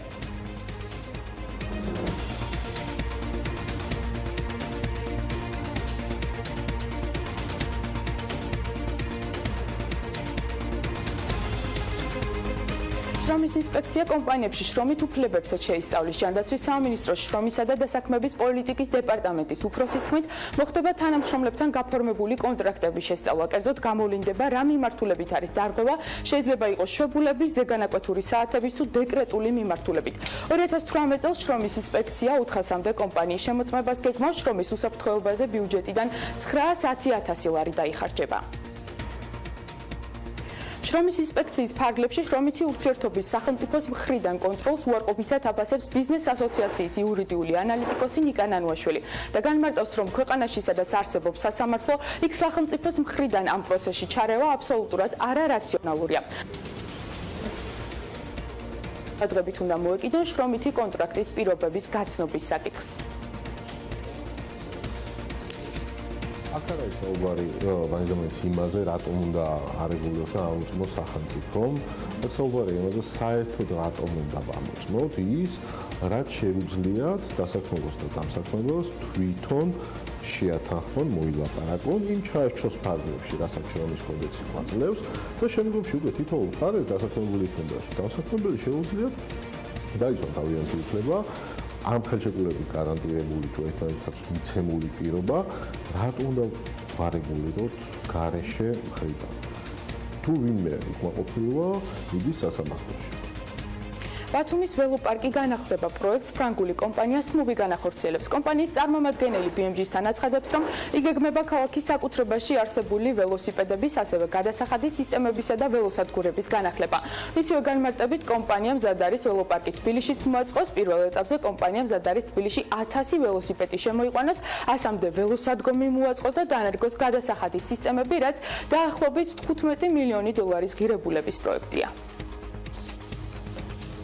ეს უნდა მოხდეს ამ პროექტის სრული განახლება, ვინაიდან 2011 წლის მოდელები, ესე რომ ვთქვათ, ეს ველოსიპედები, ასევე გადახდის სისტემები ოდნა მოძველებულია და შესაბამისად აუცილებლად უნდა განახლდეს. ასევე მნიშვნელოვანია, რომ მოთხოვნა არის გაზრდილი ბათუმში ტურისტების მიერ, ასევე მოსახლეობის მიერ და შესაბამისად ეს უნდა გაიზარდოს დაახლოებით 1000 ველოსიპედამდე მინიმუმ.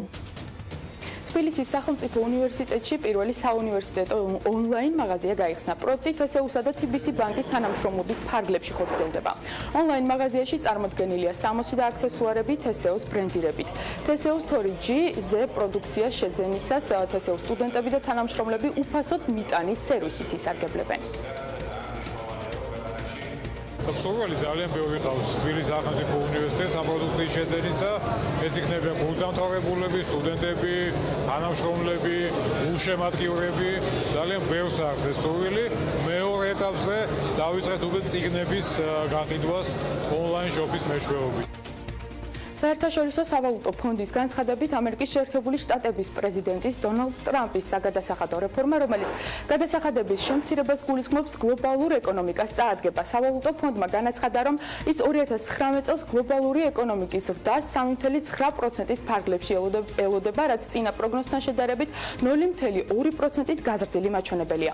IMF-ი თავად ამერიკის შეერთებული შტატების ეკონომიკის ზრდას 2.7%-ის ფარგლებში ელოდება, რაც 0.5%-ით მეტია წინა პროგნოზზე. ბრიტანეთის რეგულატორმა Fox-ის მიერ Sky News-ის შერწყმაზე თანხმობა არ გასცა. როგორც უწყების განცხადებაში აღნიშნული, ეს გარიგება საზოგადოებრივ ინტერესებს ეწინააღმდეგება. 21 საუკუნე Fox-ის მფლობელი რუპერტ მერდოკი Sky-ის შეძენას $16 მილიარდად გეგმავდა. ბრიტანეთის რეგულატორის განცხადებაში აღნიშნულია, რომ გარიგების შედეგად Fox ბრიტანულ მედია ბაზარზე ძალიან დიდი კონტროლი ექნებოდა, რაც მედია პლურალიზმს ეწინააღმდეგება. მერდოკი უკვე ფლობს ბრიტანეთის უმსხვილეს გაზეთებს, როგორიცაა The Sun, The Times და The Sunday Times.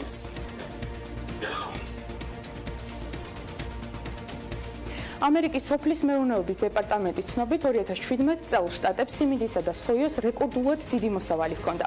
ფერმერებს უჩვეულოდ ბევრი მარცვლეულის დაბინავებაც კი გაუჭირდათ, თუმცა ამ შემთხვევაში დიდი მოსავალი მეტ ფინანსურ შემოსავალს არ ნიშნავდა.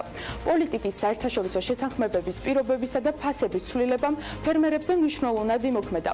ამერიკის ხმის ჟურნალისტი ეკა მაღალდაძე დეტალებით. ილინოისელი ფერმერის გარი ნიმეაიერისთვის ახლა არც ისე დატვირთული სეზონია. ამ დროს სახლში აპარატურის შეკეთებითაა დაკავებული და არა თავისი მინდვრების მოვლით. მისი სიმინდისა და სოიოს მარცვლეულის მოსავალი დაბინავებულია. წელი განსაკუთრებით კარგი აღმოჩნდა. ეს მარცვლეულის ყველაზე დიდი მოსავალია, რაც კი ოდესმე აგვიღია. არა მხოლოდ მის ფერმაში, არამედ მთელ ქვეყანაში. საუბარია 14.9 მილიარდ ბუშელ მარცვლეულზე. ეს ძალიან დიდი რაოდენობაა. შეგიძლიათ უბრალოდ მანქანით გაიაროთ მინდვრების გასწვრივ და დაინახოთ სიმინდის მარცვლების გროვები, რომლებიც კონტეინერების გარეთაა შენახული. ჩვენ ეს ყველაფერი უნდა დავძრათ და შევქმნათ ბაზარზე მოთხოვნა, რომ მიიღონ პროდუქტი. მარკ გეფჰარცი ილინოისის ფერმერთა ბიუროს აღმასრულებელი დირექტორია მთავრობასთან ურთიერთობის საკითხებში. ის ამბობს, რომ ილინოისის სიმინდის მოსავლის თითქმის ნახევარი და კიდევ უფრო მეტი სოიო ექსპორტზე გადის. ხშირად ვამბობთ ხოლმე, რომ მარცვლეულის ყოველი შემდეგი რიგი ექსპორტის ბაზარზე გადის. ჩვენ ადგილობრივი ბაზრისთვის საკმარისზე ბევრად მეტი მოსავალი მივიღეთ. ამიტომ ჩვენი მოგება სწორედ იმაზე იქნება დამოკიდებული, რამდენად შევძლებთ მომავალში ექსპორტის უზრუნველყოფას. სწორედ ამიტომ ნიმეიერი ამბობს, რომ განსაკუთრებით მნიშვნელოვანია ახლა ჩრდილოეთ ამერიკის თავისუფალი ვაჭრობის შესახებ შეთანხმება, ანუ ეგრეთ წოდებული ნაფტა, რომლის წინააღმდეგაც პრეზიდენტმა ტრამპმა უკვე გაილაშქრა. ფერმერი კმაყოფილია საგადასახადო რეფორმითა და გარემოს დაცვითი რეგულაციების შესუსტების შესახებ გადაწყვეტილებებით, თუმცა განსაკუთრებით მაინც ნაფტას მომავალი აღელვებს. ჩვენი შეშფოთების მთავარი საგანი სწორედ ისაა, თუ რა ბედი ელის ნაფტას. გეფჰარდი ამბობს, რომ ნაფტას დატოვება ფასებზე იმოქმედებს. დაახლოებითი გათვლებით, ფასი ერთ ბუშელ სიმინდზე 30 ცენტით, სოიოზე კი 15 ცენტით დაიკლებს. ახლა ერთი ბუშელი სიმინდის ფასი $3 და 30 ცენტია. ასე რომ $3 ღირებულებით ძნელია რამე გამოვიდეს, დიდი მოსავლის შემთხვევაშიც კი.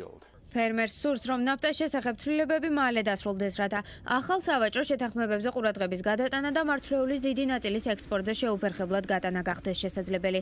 გეფჰარცი კი ამბობს, რომ მსოფლიოს სურს დაინახოს, რამდენად სანდო სავაჭრო პარტნიორია ამერიკა დონალდ ტრამპის პრეზიდენტობისას. ფიქრობ, მოკლევადიან პერსპექტივაში მნიშვნელოვანია, რომ პოზიციები არ დავკარგოთ, სანამ ეს მოლაპარაკებები დასრულდება. თუმცა ასევე მნიშვნელოვანია, რომ სიგნალს უგზავნი მსოფლიოს, რამდენად საიმედო სავაჭრო პარტნიორია ამერიკა. მათ ეს უნდა იცოდნენ, როდესაც ხელს აწერენ შეთანხმებებს, რომლის თანახმადაც კონკრეტული პროდუქტი უნდა იყიდონ. პრეზიდენტმა დონალდ ტრამპმა ცოტა ხნის წინ განაცხადა, რომ ნაფტას პირობებში ცვლილებების შესატანად მოლაპარაკებები გაგრძელდება, თუმცა ეს ფერმერებისთვის იმას ნიშნავს, რომ მარტის ან აპრილის თვემდე გაურკვეველ ვითარებაში დარჩებიან. მადლობა ამერიკის ხმას მუდმივი პარტნიორობისთვის BMG-სთან. ჩვენ კი ძალიან მაგარი თემით განვაგრძობთ მუშაობას, ეთერს, მუშაობას, პრინციპში მუშაობა. სტუმრად არის, სულ მალე დარწმუნდებით, რატომ გვაქვს ესეთი კარგი განწყობა, მიუხედავად იმისა, რომ დილა ცდილობს, რომ მაქსიმალურად სუბუქად და თან საქმიანად გადმოგცეთ ამბები.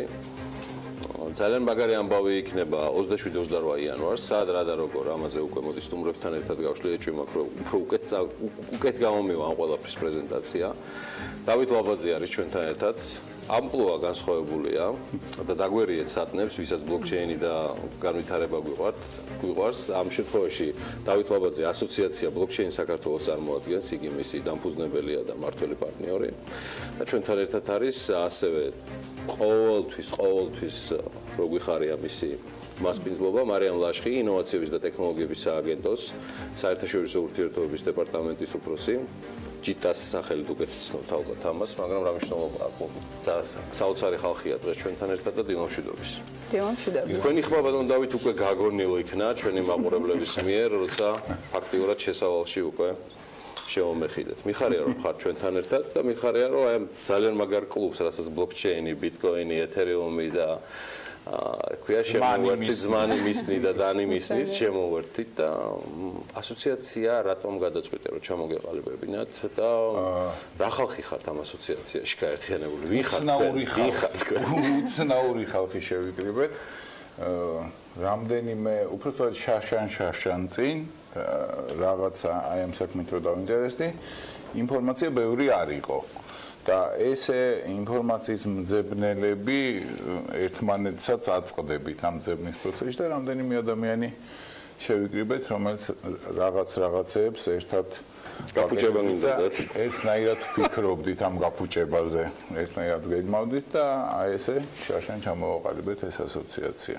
დღეს შეივსო და აიმატა, იმიტომ რომ ჩვენ როცა ვიწყებდით საქმიანი დილას ტელეპიროზე, სულ მახსოვს, კიდე იცი ერთი ათვლის წერტილი რა გვაქვს საქმიანი დილის $418 ღირდა ბიტკოინი. მართლა. კიდევ ერთი ათვლის წერტილი გვაქვს, რომ მაშინ ღირდა 418 ჩვენ ვიყავით პრინციპში.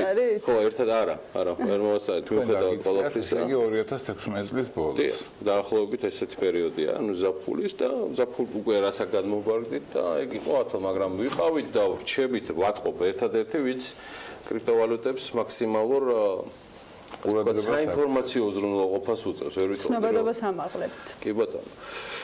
სანამ მარიამთან გადმოვინაცვლებ და ჯიტას ჩართულობაზე, რომელიც საერთოდ არ მიკვირს, მაგრამ მხოლოდ მახარებს ესეთ თემებში ასოციაციაზე მეტი მითხარე. ანუ მაინტერესებს საინტერესო ხალხი რო შეიკრიბებოდით, უკვე გასაგებია, მაგრამ რა არის მისი დანიშნულება ძირითადად? რა ტიპის სტეიქჰოლდერების შემოკრებას გეგმავთ? ვის ფიქრობთ რომ მოიცვათ? ამ საქმეში ძალიან ბევრი სხვადასხვა საქმიანობა ერთიანდება და ამიტომ ჩვენ გვინდოდა ჩვენი გუნდიც მრავალმხრივი ყოფილიყო. ეს ჩვენი პირველი ღონისძიება და აქაც ჩანს. ანუ თითქმის ყველა სფერო, რომელსაც მოიცავს ბლოკჩეინი, გვინდა რომ იყოს ჩვენი საქმიანობის სფერო. და მიზანი არის დავეხმაროთ ხალხს, დამწყებებს, ვისაც უკვე დაწყებული აქვს, მიაღწიონ წარმატებას.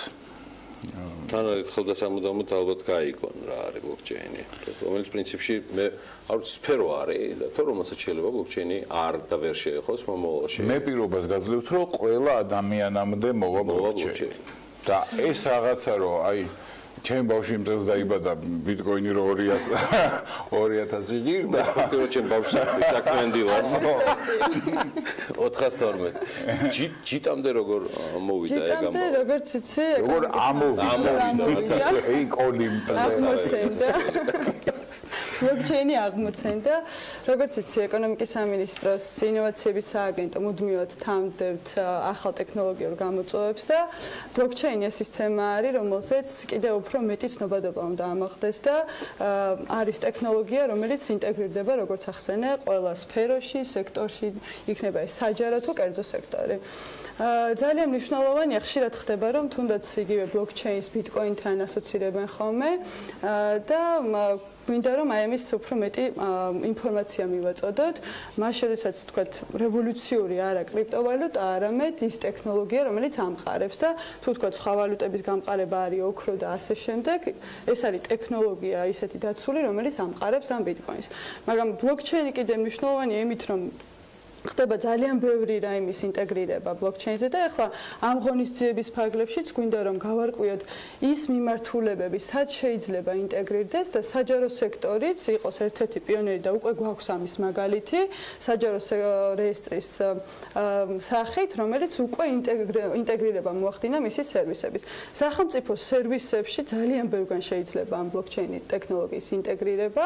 ამ ღონისძიების ფარგლებში და სხვა აქტივობების ფარგლებში ჩვენ კიდე ვისწავლით და ვეცდებით მაქსიმალურად გადმოვიყვანოთ.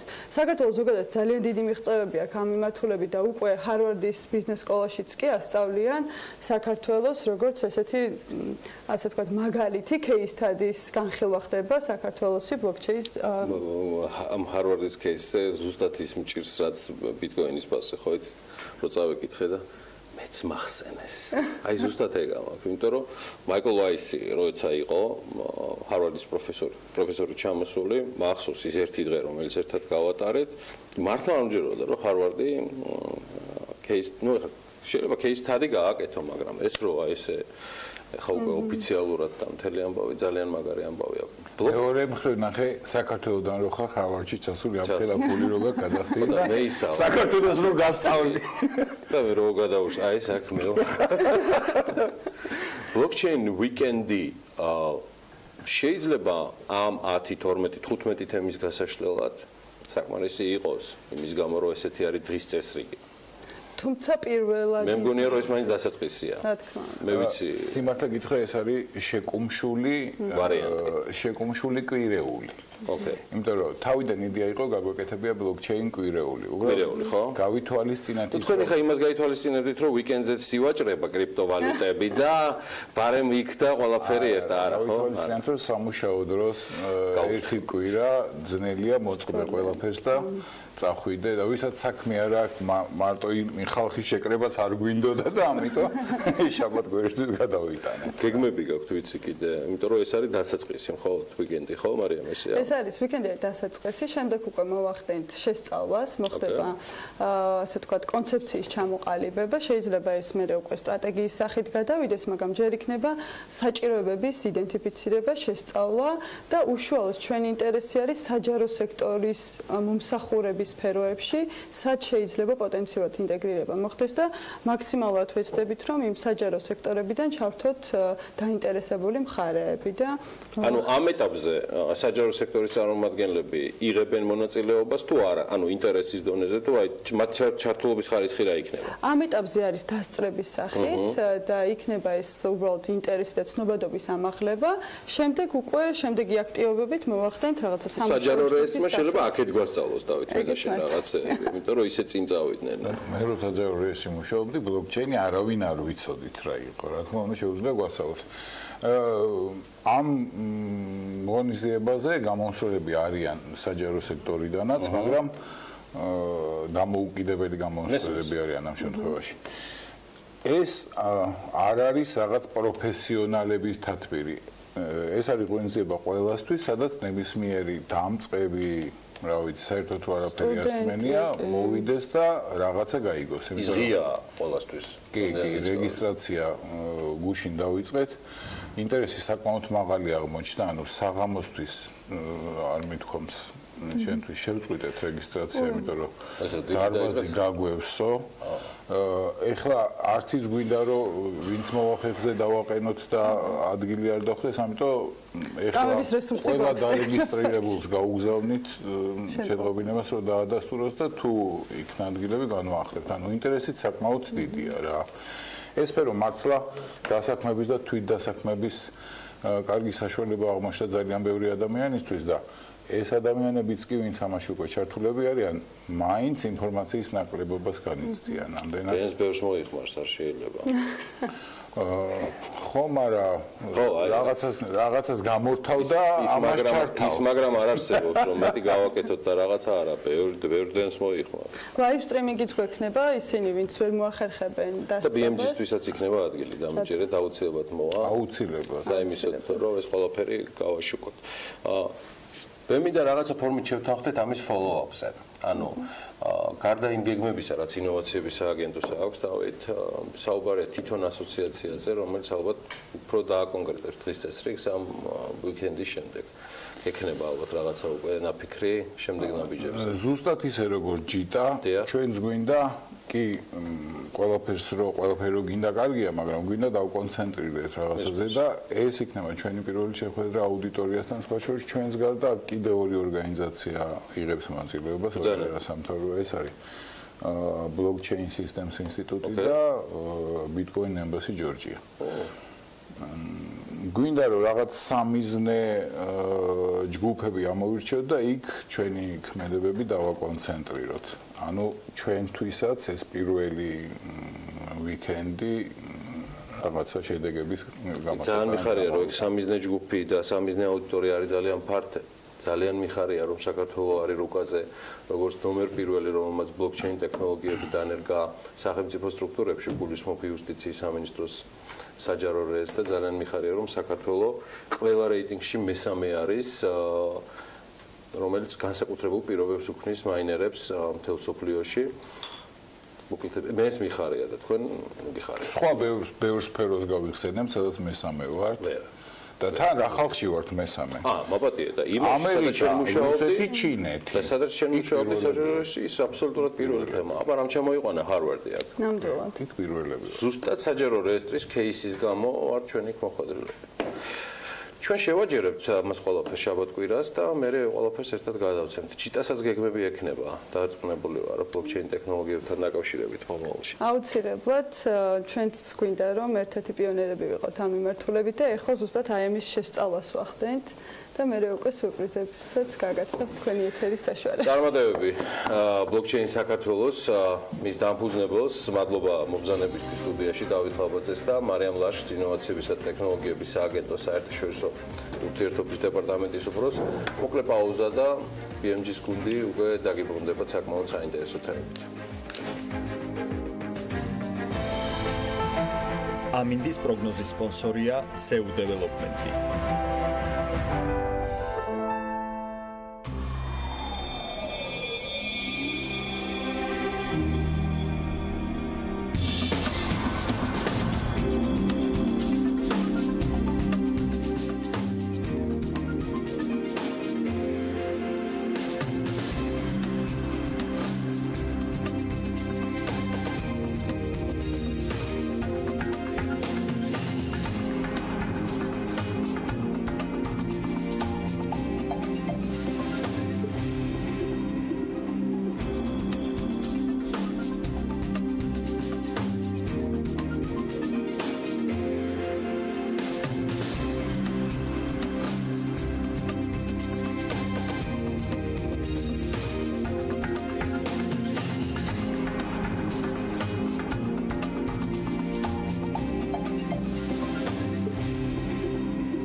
ამინდის პროგნოზის სპონსორია SEU დეველოპმენტი.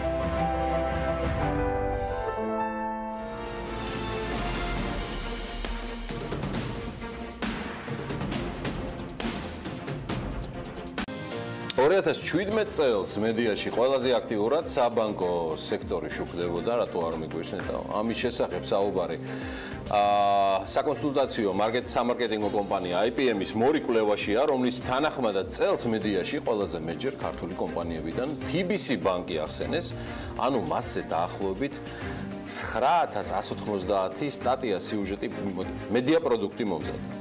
რიგით მეორე ადგილზე კვლავ საბანკო სექტორის წარმომადგენელი საქართველოს ბანკია, რომელიც ქართულ მედიაში 6335 ჯერ იყო ნახსენები.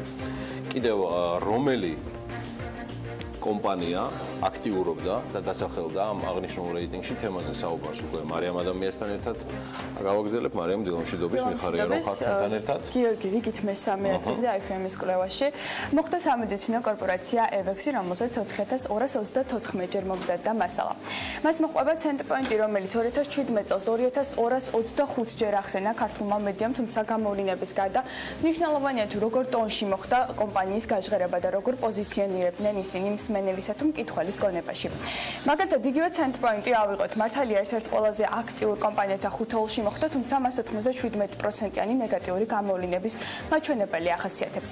ასევე სასტუმრო ლეო გრანდიც, თუმცა მათი ნეგატიური პროფილი 2017 წელს განვითარებული მოვლენების ფონზე ლოგიკურად ფორმირდება. ხო, მე იმედი მაქვს, რომ ამ ყველაფერს ლეო გრანდის და ცენტრპოინტიც იშრომებენ იმდენს, რომ სულ მალე პოზიტიურად დაუბრუნდება, განსაკუთრებით წარმატებას ცენტრპოინტს უსურვებ, რომ ამოიწუროს ერთხელ და სამუდამოდ იმ უამრავი ადამიანის პრობლემა და განსაკუთრებით ასევე გულისხმობ კიდევ ერთხელ მინდა ხაზი გაუსვა მაიარჩეულიშვილის და რუსუდან კერვალიშვილის დროულად გათავისუფლებას. მოკლედ, დაუბრუნდეთ კვლევას, რომლის მიხედვითაც ასევე ირკვევა, რომ ერთადერთი კომპანია, ლიდერი ოცეულიდან, IPM-ს გულისხმობ, IPM-ის კვლევას, რომელსაც პოზიტიური გამოვლინების მაჩვენებლის 100% აქვს, Tegeta Motors-ია, რომელიც ქართულმა მედიამ 130 ჯერ ახსენა, ამ 1030-დან, უბრალოდ 1030-დან, აი რამდენი არის ჩვენი ეს მე ჩვენ დავთვალოთ, ჩვენ ამდენჯერ ვახსენეთ. 99%-იანი დადებითი გამოვლინება სხვათა შორის ახასიათებს იგივე EVEX, 98%-იანი TBC ბანკს, 93%-იანი საქართველოს ბანკს. მოკლედ, თუ კი სექტორულად ჩავშლით, 2017 წელს მედიაში ყველაზე აქტიური მაინც საფინანსო სფეროა, საბანკო საფინანსო სფეროა, მოდი ესე ვიტყვი, და მთელი ბიზნესის გამოვლინების 35%-ით სწორედ ამ სექტორზე მოდის, ამ ინდუსტრიაზე. აი მეორე და მესამე ადგილოსანი სექტორები, მშენებლობა და ვაჭრობა, რომლებიც მნიშვნელოვნად ჩამორჩებიან პირველ ადგილს, თუმცა საკმაოდ აქტიურები იყვნენ წლის განმავლობაში. გიორგი, აქვე დავამატებ, რომ კვლევის მიხედვით ბიზნესი ის კატეგორიაა, რომელიც ამრავალფეროვნებს მედიას და მეტად მიმართულია სიახლეებზე, ინოვაციებზე, მეტად ქმნის მსმენელთა მკითხველთა მოლოდინებს და რიგ შემთხვევაში ამართლებს კიდევაც მათ. ქართულ მედიას სივრცეში 2017 წლის ყველაზე აქტიური კომპანიებისა და სექტორების შესახებ უკვე სტუმართან ერთად ვისაუბრებთ. მედიისა და რეკლამის მონიტორინგის დირექტორი ხათუნა ბაქრაძე უნდა შემოგვიერთდეს პირდაპირ ეთერში. დილა მშვიდობისა. მადლობა რომ დიდა ჩვენთან ერთად. შენ დაასახელე რეგალია ხათუნას და კომპანია არ დაასახელე. კომპანია IPM-ი გოჩა არ ინერვიულ არაფერზე აქავარ ყველანი ხათუნა დილამშვიდობა. მოგესალმებით, დიდი მადლობა მოწვევისთვის. დავაკვალიანოთ მაყურებელი პირველ რიგში, რომ ვიცოდეთ რეიტინგის რა ტიპის რა ნაირსახეობასთან გვაქვს საქმე, იგივე რას ნიშნავს ეს 100%-იანი დადებითობა, ანგნებავს იგივე რაც ლეო გრანთან და ცენტრპოინტთან დაკავშირებით, რომ ერთგვარი გზამკვლევი იყოს, რა ტიპის რეიტინგია ეს, თორე ადამიანებს გონიათ პირველ ადგილზე ან ბოლოზე რო არის, კარგად არის საქმე. ხო, ან კარგი ან ცუდია, მოგესალმებით კიდევ ერთხელ. მოკლედ ეს არის 2017 წლის შემაჯამებელი სტატისტიკა. მოგეხსენებათ, კომპანია IPM კვლევები 98 წლიდან აწარმოებს მედია მონიტორინგს, ამჟამად უკვე 5 მედიის მონიტორინგს ვაწარმოებთ, სოციალურ მედია წელს დავამატეთ სრულყოფილად. თუმცა 2017 წლის მონაცემები არის დაყრდნობილი 4 მედიაზე, ეს არის სატელევიზიო არხები, რადიო სადგურები, პრესა, ჟურნალები, გაზეთები და საინფორმაციო სააგენტოები. ჩვენ ასეთი ტიპის კვლევას ყოველი წლის ბოლოს ვაკეთებთ, იმიტომ რომ ძალიან მნიშვნელოვანი და აქტუალურია და ყველა კომპანიას აინტერესებს, რა თქმა უნდა, ბიზნესის მიმართულებით. რეალურად შეჯამებული არის როგორც პირდაპირ კომპანიების გამოვლინება, ასევე ირიბი გამოვლინება. ანუ რა არის ამბოს შორის განსხვავება განმარტავ, ხო? პირდაპირ გამოვლინება, როცა კომპანიებს აქვთ განსაზღვრულად დაგეგმილი რაღაცა აქტივობები, რაღაცა ღონისძიებები, არ აქვს მნიშვნელობა, არის ახალი პროექტები, პროდუქტები და ნებისმიერი სხვა, იგივე სოციალურ პასუხისმგებლობა თუ სხვა. თუმცა ირიბი არის, როდესაც მათთან დამოუკიდებოდ ხდება რაღაცები. მე როგორც ამდენი წლის გამოცდილება ამ სფეროში ვფიქრობ, რომ ეს უფრო მნიშვნელოვანია მონიტორინგის ნაწილში, იმიტომ რომ მათ არიციან რაღაცა ხდება მათზე. სწორედ ამიტომ არის, ანუ მთავარი მიზანი მონიტორინგის არის ეს ინფორმაცია, კონტროლი და ყოველთვის ეპიცენტრში ყოფნა. რეალურად ეს არის ინფორმაცია, რომ მიღმა კომპანიის მარკეტინგული აქტივობისა, ან ჩვეულებრივი პრეს-რელიზისა, რომელიც ნაწილია მათი აქტიური კამპანიისა, აქ არის საუბარი ეგრეთ წოდებული random, ანუ ყველა ნებისმიერი მაგალითად მე, ხათუნამ, მარიშკამ, ნინიმ, რაც გავაკეთეთ მათზე წლის განმავლობაში, IPM კვლევებმა ამას ყველაფერს თავი მოუყარა. მონიტორინგის ეს უშუალოდ კომპანიის აქტიურობის შედეგად თუ მედია ინტერესდება ამ კომპანიებით? იცი როგორ რაღაცა არის, ალბათ კომპანიის აქტიურობიდან გამომდინარე, უფრო ვიდრე თქვა მედია ინტერესდება. ახლა შეიძლება მედია თქვა დაინტერესებს ყველაზე ისეთი მსხვილი ბიზნეს კომპანიებით ხვდები და მას რაღაცა უფრო მეწილად გააშუქოს, ვიდრე ნაკლებად აქტიური კომპანიებით, მაგრამ რა თქმა უნდა კომპანიები, ანუ დამოუკიდებელ სიუჟეტებში და დამოუკიდებელ ინფორმაციებში გულისხმობ შეიძლება საერთოდ არ იცოდეს რომელიმე პირობითად ბანკმა და გამოვიდეს ადამიანი და გააკრიტიკოს. ხვდებით? ან რაღაცა ჩემი სახლის პირდაპირ ფილიალი გამიხსეს. პირობითად რომ ვთქვა, რა უარყოფით ასპექტში გაშუქებული და შესაძლოა ეს ხო ბანკმა არ იცის. მერანაირად ვერ დაგეკოს წინასწარ ხო ვინ რას და როგორ იტყვის მათზე. ამ ყველაფრის კონტროლიური ასე ვთქვათ ვართ ჩვენ. და ჩვენი კომპანია ამ ყველაფერს მე ვაჯამებ და ყოველდღიურ რეჟიმში ვებგვერდის საშუალებით ვაწვდით ჩვენს მომხმარებელს, რომელიც განსაზღვრელი რაოდენობით ყავს.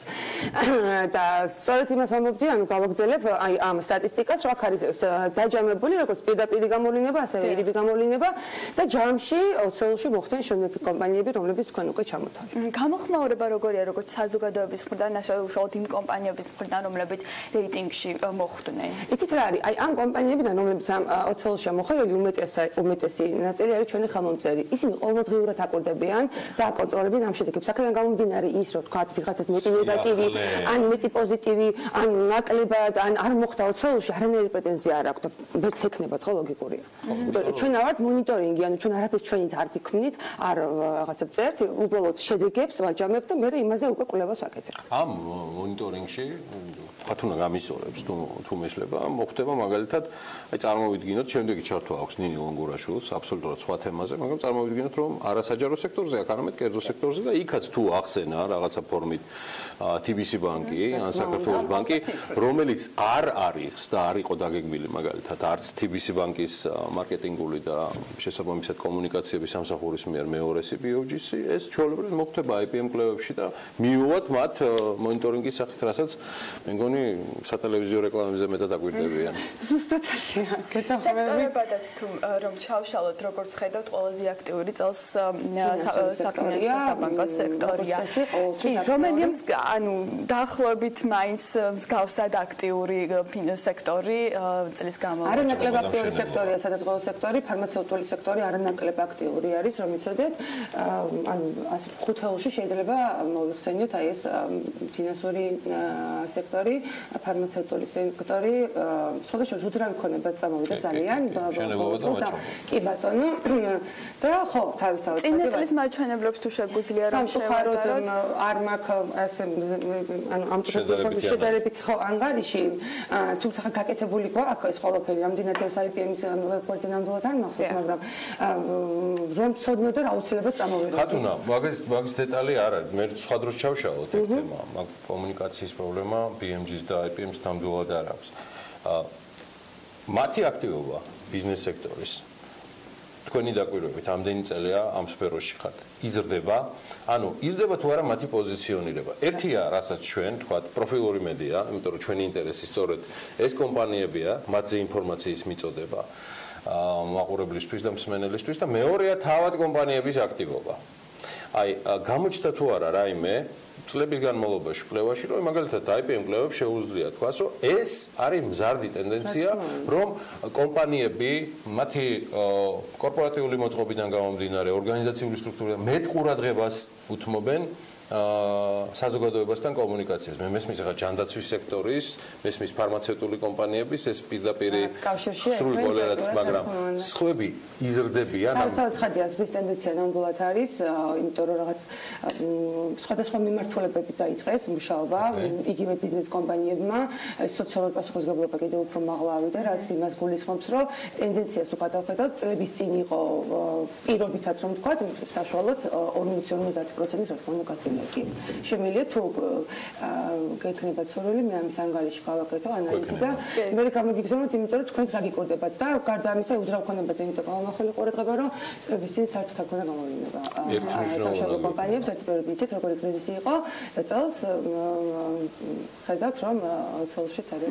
თქვენ უკვე წლებია მედია მონიტორინგით ხართ დაკავებული, ამიტომ აუცილებლად უნდა გკითხოთ, რა ტენდენციები იკვეთება ქართულ მედიაში წლების განმავლობაში და რა არის აქტუალური მიმდინარე წელს და უახლოეს წლებში, ანუ მედია მონიტორინგის შედეგები რომ შევაჭამოთ. იცით რა არის? ეს ვერ გამოვყოფერათ. იქიდან გამომდინარე, რომ ჩვენთვის ყველა ის ინდუსტრია, რომელსაც ვამონიტორინგებთ, ანუ არის აქტუალური. ხვდები? ანუ ეს ერთი რომელიმეს გამოყოფა არ შემიძლია. კი შეიძლება ვთქვათ, რომ აპრიორი პრიორიტეტი აქვს რამოდენიმე ინდუსტრიას, მაგრამ ზოგადად ჩვენი მოვალეობა არის მონიტორინგი, ჩვენი მოვალეობა არის ამ ყველაფრის გაკეთება და დამატებით რა იმის თქმა რომ თქვა ჩვენ შეიძლება ვთქვათ სიტყვაზე ერთი ინდუსტრია არის უფრო აქტუალური ვიდრე მეორე, კი ბატონო სტატისტიკით შეიძლება გითხრათ, მაგრამ ჩვენს მოსაზრებებს ამას არ ვამატებთ. ანუ ამ შემთხვევაში გაჩვენებთ მხოლოდ და მხოლოდ სტატისტიკას. წელს შემიძლია ვთქვა, რომ საკმაოდ გაზრდილია სოციალური პასუხისმგებლობა 2017 წელთან შედარებით, იმიტომ რომ ამისი ანალიტიკაც და ანალიზიც კვლევაც გაკეთებული გვაქვს და მასთან შედარებით არის საკმაოდ გაზრდილი, რაც ძალიან მახარებს, რა თქმა უნდა. და გარდა ამისა, მიუხედავად იმისა, რომ თქვა იგივე ქველმოქმედების მიმართულებით, როგორც ვიცი, არ არის ან მედიაკაშუქებების გულისხმობა, ქველმოქმედების მიმართულებით კანონმდებლობა მან ძალიან ლიბერალური იმიტომ რომ ქველმოქმედებაზე გავაკეთეთ თუ არ ვწდები კვლევა, ეს იყო ბანკების ქველმოქმედებაზე და მიუხედავად იმისა, რომ რაღაც აკრძალვები გაქვთ, საკმაოდ დიდი რაოდენობის მეტი აქტივობები იყო და რამაც ძალიან გაგვახარა. ანუ ეს ორი მიმართულება არის ძალიან დაპრიორიტეტებული. მინდა გითხრათ, ანუ წლევანდელი სტატისტიკას რო გადავხედოთ. გამოჩნდა თუ არა სექტორი. ანუ მიღმა იმისა, რომ თქვა ტრადიციულ სექტორებს, განსაკუთრებით საფინანსო საბანკოს მიუახლოვდნენ თქვა იგივე ინფორმაციად, რომელიც აი რაღაცა IPM კვლევების გაკვირვებაც კი გამოიწვია. ან ისეთი მოთამაშე ჩდება თუ არა სექტორალურად, რომელსაც თქვენ მაგალითად არ ელოდით და მონიტორინგმა ეს უკვე არათუ ამოაგდო, არამედ უკვე იდენტიფიცირდება სტაბილურად. წლების განმავლობაში ფაქტობრივად ერთ და იგივე 80-მდე სექტორს ინდუსტრიას ვაკეთებთ მონიტორინგს, ანუ ვაკონტროლებთ და ბოლო 2 წლის განმავლობაში ისევ იგივე ვუბრუნდებით, ბოლო 2 წლის განმავლობაში დავამატეთ 2 ახალი ინდუსტრია, ეს არის სოციალური პასუხისმგებლობა და ქველმოქმედება, რაც აქამდე არ ჰქონდა საწყო. ჯამში რამდენი ინდუსტრიებია, მას შემდეგ რაც აქტიურად დავიწყეთ მონიტორინგი, 4-ვე მედია. CSR-ზეა საუბარი. კი ბატონო, რაც აქტიურად დავიწყეთ მედია მონიტორინგი, ანუ ეტაპობრივად დავიწყეთ, ჯერ იყო პრესა, მერე ტელევიზია და მომეტად მე რადიოსადგურები და მერე უკვე საინფორმაციო აგენტოები, ის სტანდარტი სექტორების თავიდან მქონდა განსაზღვრული და თავიდან იყო არ აქვს უშუალოდ თქვა, შეიძლება რომელიღაც სექტორი წლის განმავლობაში საერთოდ არ იყო მოხსენიებული და მეტი აქტივობა არ ჰქონდა, მაგრამ ჩვენ რა თქმა უნდა ეს ყველაფერი დაფიქსირებული ჰქონდა ბაზაში, ხვდებით? ბოლო 2 წელი რაც დავამატეთ ეს 2 ახალი ინდუსტრია. და რამდენი ინდუსტრია გამოდის ჯამში? საბოლოო ჯამში 83 ინდუსტრიას ვამონიტორინგებთ 24 საათის განმავლობაში 250-მდე მედია საშუალებას მოიცავს ეს ყველაფერი. თამბეჭდავიათ. და ველოდებით თქვენ და კი ბატონო, დიდი სიამოვნები და თუ შეიძლება ამ შესაძლებლობას მე ნამდვილად არ გავუშვებ ხელიდან, მინდა უღრმესი მადლობა გადაგიხადოთ ჩვენი გუნდის სახელით, იმიტომ რომ თქვენ ხართ ტელეკომპანია, რომელიც ყველაზე აქტიურად ადევნებს თვალს და აშუქებს ჩვენს მიერ გამოქვეყნებულ კვლევებს. ძალიან დასაფასებელია და დიდი იმედი მაქვს, რომ მომავალშიც ასეთივე წარმატებით ვიკავებთ. ხართუნა ბაქრაძე ამისთვის არ მოგვიწევია, რაც ბოლოს თქვა, ნამდვილად ამის პირობაზე. მე უბრალოდ ეს შესაძლებელი IPM-ის მედიისა და რეკლამის მონიტორინგის დირექტორი ძალიან საინტერესო თემი წარდგა თქვენს წინაშე და რაც მთავარია, შედარებითი ანალიზი წინა წლების და სექტორალურზე იქნება კიდე დამატებით მასალები, რომელსაც მასთან ერთად, მის კოლეგებთან ერთად და მთლიანად საკმაოდ გამოცდილ გუნდთან ერთად, რომელიც წლებია მუშაობს მედიისა და რეკლამის მონიტორინგის მიმართულებით და ერთ-ერთი კი არა, მე მგონი ყველაზე გამოცდილი მოთამაშე არის ბაზარზე. ამას უმაღლესი ხარისხით ახერხებს. წარმატებები IPM კვლევებს, წარმატებები IPM-ის დიდ გუნდს მრავალი მიმართულებით. ჩვენ გავიდეთ ახლა მოკლე რეკლამაზე, ხათუნას გავაცილებთ ამასობაში და შემდეგ უკვე სულ ახალი ცხელცხელი თემით საოცარ ჩართვას გიმზადებთ ნინო გურაშვილი, დაელოდეთ.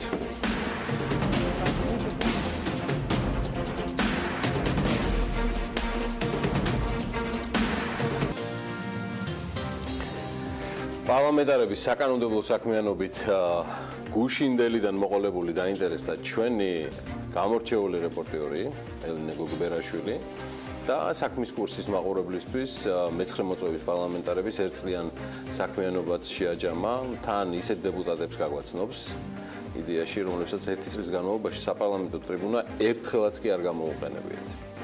ასე რომ ძალიან საინტერესო ინფორმაცია მოაგროვა ჩვენმა ჟურნალისტმა, რომელიც სხვათა შორის ეს ინფორმაცია მას პარლამენტის საორგანიზაციო დეპარტამენტმა მიაწოდა. მოდი ვნახოთ ელენე გოგბერაშვილის სიუჟეტი. საქართველოს პრეზიდენტი ბატონი გიორგი მარგველაშვილი.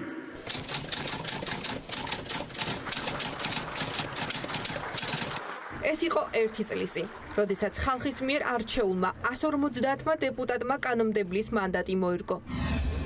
1 წელი გავიდა ისე, რომ მათ დიდ ნაწილს არც კანონშემოქმედებით შეუწუხებია თავი და არც საკანონმდებლო ტრიბუნიდან მიუმართავს იმ ამომრჩევლისთვის, ვისი დამსახურებითაც პარლამენტში 4 წელი უნდა გაატარონ. ირაკლი აბუსერიძე, ლევან ბეჟანიძე, კობა ნაყოფია, რამაზ ნიკოლაიშვილი. ეს 30 მდუმარე დეპუტატის მხოლოდ ნაწილია, რომელთაც მთელი წლის განმავლობაში პლენარულ სესიებზე სიტყვით გამოსვლის უფლებით ერთხელაც არ უსარგებლია. აღსანიშნავია, რომ საერთო ჯამში ამ პარლამენტარებიდან დიდი ნაწილი ქართული ოცნების დეპუტატია. დასახელებულ 30 დეპუტატს შორის ვერ მოხვდნენ, თუმცა სიტყვით გამოსვლებით დიდად თავი ვერ დაგვამახსოვრეს გრაფიკზე ნაჩვენებულმა 7 დეპუტატმა, თუმცა მათ გასულ წელს ერთხელ მაინც ისარგებლეს სიტყვით გამოსვლის უფლებით. მხოლოდ ორჯერ დააფიქსირა აზრი მთელი წლის განმავლობაში 4 დეპუტატმა. საგაზაფხულო და საშემოდგომო სესიებზე ყველაზე ხშირი გამომსვლელი ტრიბუნასთან იყო იურიდიულ საკითხთა კომიტეტის თავმჯდომარე ეკა ბესელია. ამ ხრივ აქტიურები იყვნენ ოპოზიციონერი დეპუტატები სერგო რატიანი და სერგი კაპანაძე. სიტყვით გამოსვლების გარდა პარლამენტარების პირდაპირი მოვალეობაა ასევე საკანონმდებლო აქტივობა. პარლამენტის საორგანიზაციო დეპარტამენტის მოწოდებული დოკუმენტით ირკვევა, რომ კანონშემოქმედებით პროცესში ყველაზე მეტად მთელი წლის განმავლობაში საფინანსო, საბიუჯეტო და დარგობრივი ეკონომიკის კომიტეტის წევრი რომან გოცირიძე იყო ჩართული. ამ პერიოდში მან 18 კანონპროექტის ინიცირება მოახდინა. კანონშემოქმედებით პროცესში აქტიურად იყვნენ ჩართული ასევე რომან კაკულია, აკაკი ზოიძე და ოთარ დანელია. ძალიან ბევრი პარლამენტარის სახელი, რომელთა პირდაპირი მოვალეობაა ამომრჩევლის სასარგებლო დაქტივობა, კანონშემოქმედებით დეპუტატებს შორის არ ფიგურირებს. ჩვენ დავინტერესდით, გააჩნია თუ არა რაიმე ბერკეტი პარლამენტს იმ ინფორმაციაზე დაყრდნობით, რასაც საორგანიზაციო დეპარტამენტი აგროვებს, რაიმე ტიპის რეაგირება მოახდინოს საკანონმდებლო ორგანომ. საპროცედურო საკითხთა კომიტეტის ხელმძღვანელი გიორგი კახიანი დეპუტატების აქტივობას მათ ამომრჩეველთან პირადი პასუხისმგებლობით ხსნის. ნებისმიერი პარლამენტის წევრის ვალდებულება არის ერთი მხრივ და მეორე მხრივ ყოველი პარლამენტის წევრი მონდომებული უნდა იყოს, რომ რაც შეიძლება აქტიური იყოს მისი ამომრჩევლის სასარგებლოდ, ხო? იმიტომ რომ ის მანდატი, რაც მას მიეცა ამომრჩევლის მხრიდან, ამ მანდატის რეალიზება სწორედ აქტივობა ჭირდება და პასიურობით ბუნებრივია ამ მიზანს ვერ უზრუნველყოფ. მეორე მხრივ არც რაიმე მექანიზმი არსებობს იმისა, რომ მას დაავალდებულო, თქვათ, რაღაც კონკრეტული ინიციატივების გაკეთება და ამ ფორმით აქტივობა, ხო? მაგრამ თავარი ასეთ შემთხვევაში განსაზღვრელი რაც არის, ეს არის მისი პოლიტიკური პასუხისმგებლობა, რომელიც მის პასიურობას აუცილებლად მოყვება მისი ამომრჩევლის მხრიდან. კიდევ ერთი პრობლემა, რაც პარლამენტარების წევრების საქმიანობასთან არის დაკავშირებული, სხდომების გაცდენა. გიორგი კახიანმა გვითხრა, რომ საპარლამენტო სხდომებზე არ დასწრება ნამდვილად პრობლემა, რის გამოც ახლო მომავალში სანქციების გამკაცრებას გეგმავენ. არიან პარლამენტის წევრები, რომლებიც მე პირადად ამ მოწვევის პარლამენტში 1-2 შეიძლება მყავდეს პარლამენტის სხდომებზე, ფიქრობთ გასცდენებთან დაკავშირებული საკითხის ახლებურად მოწესრიგებას, გამკაცრების მიმართულებით.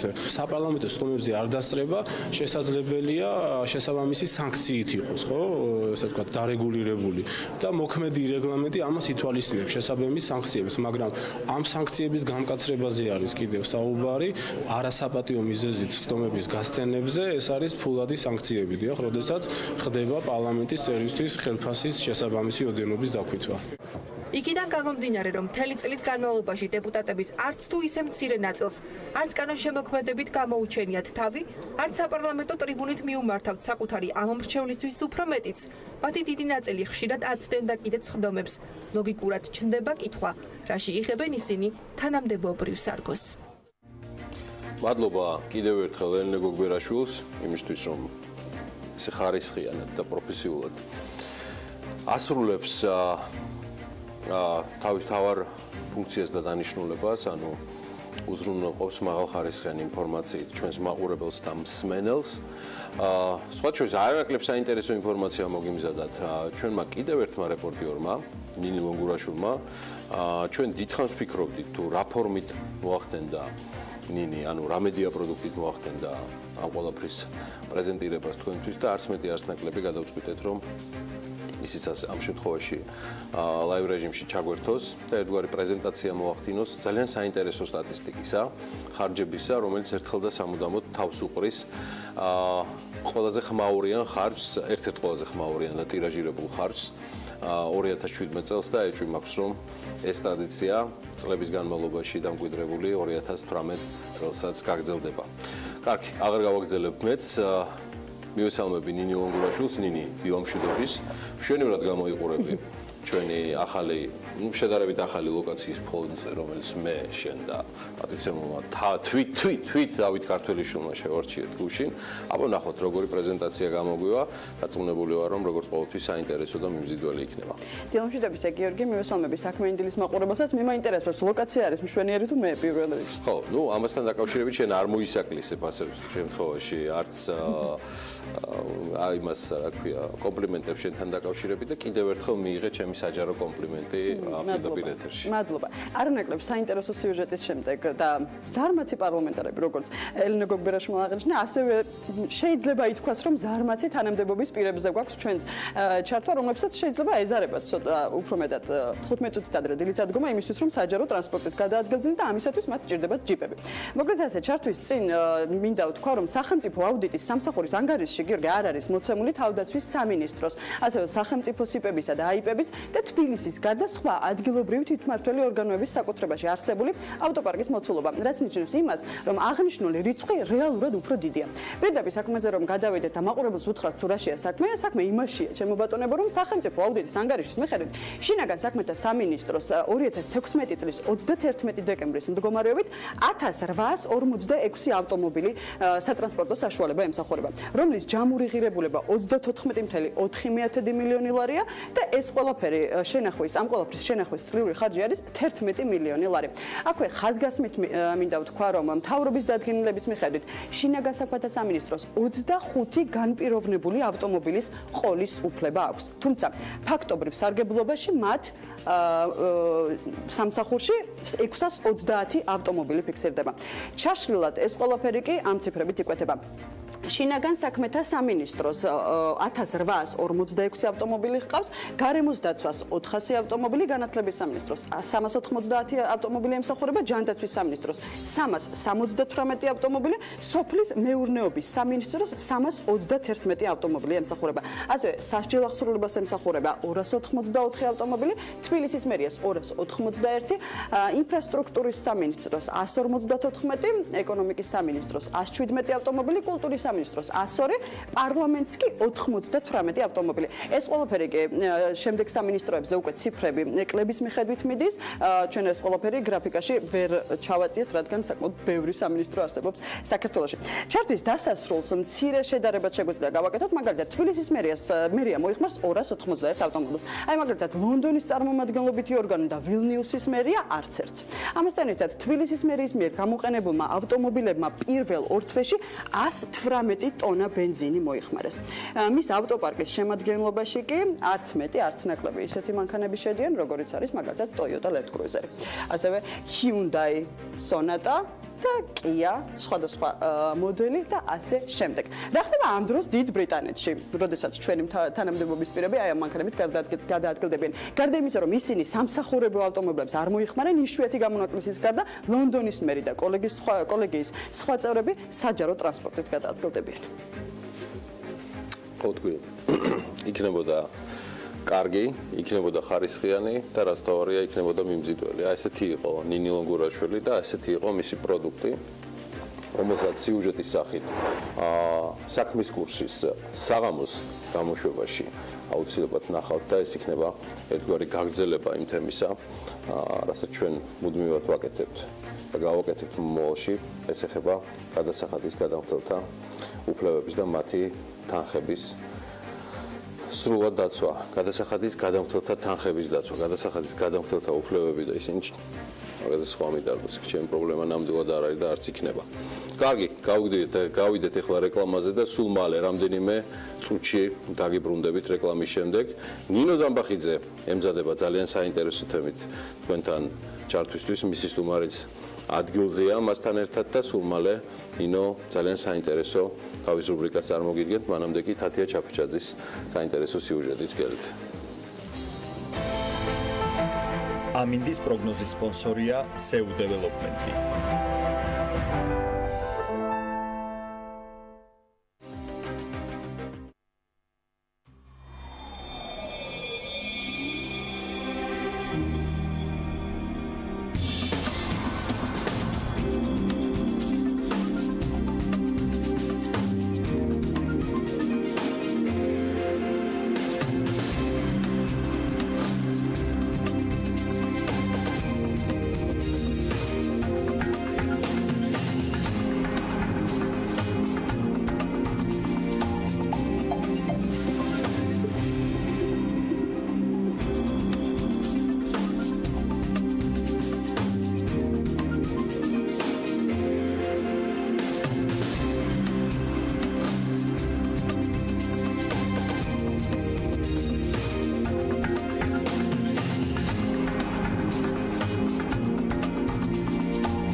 ამინდის პროგნოზის სპონსორია SEU დეველოპმენტი.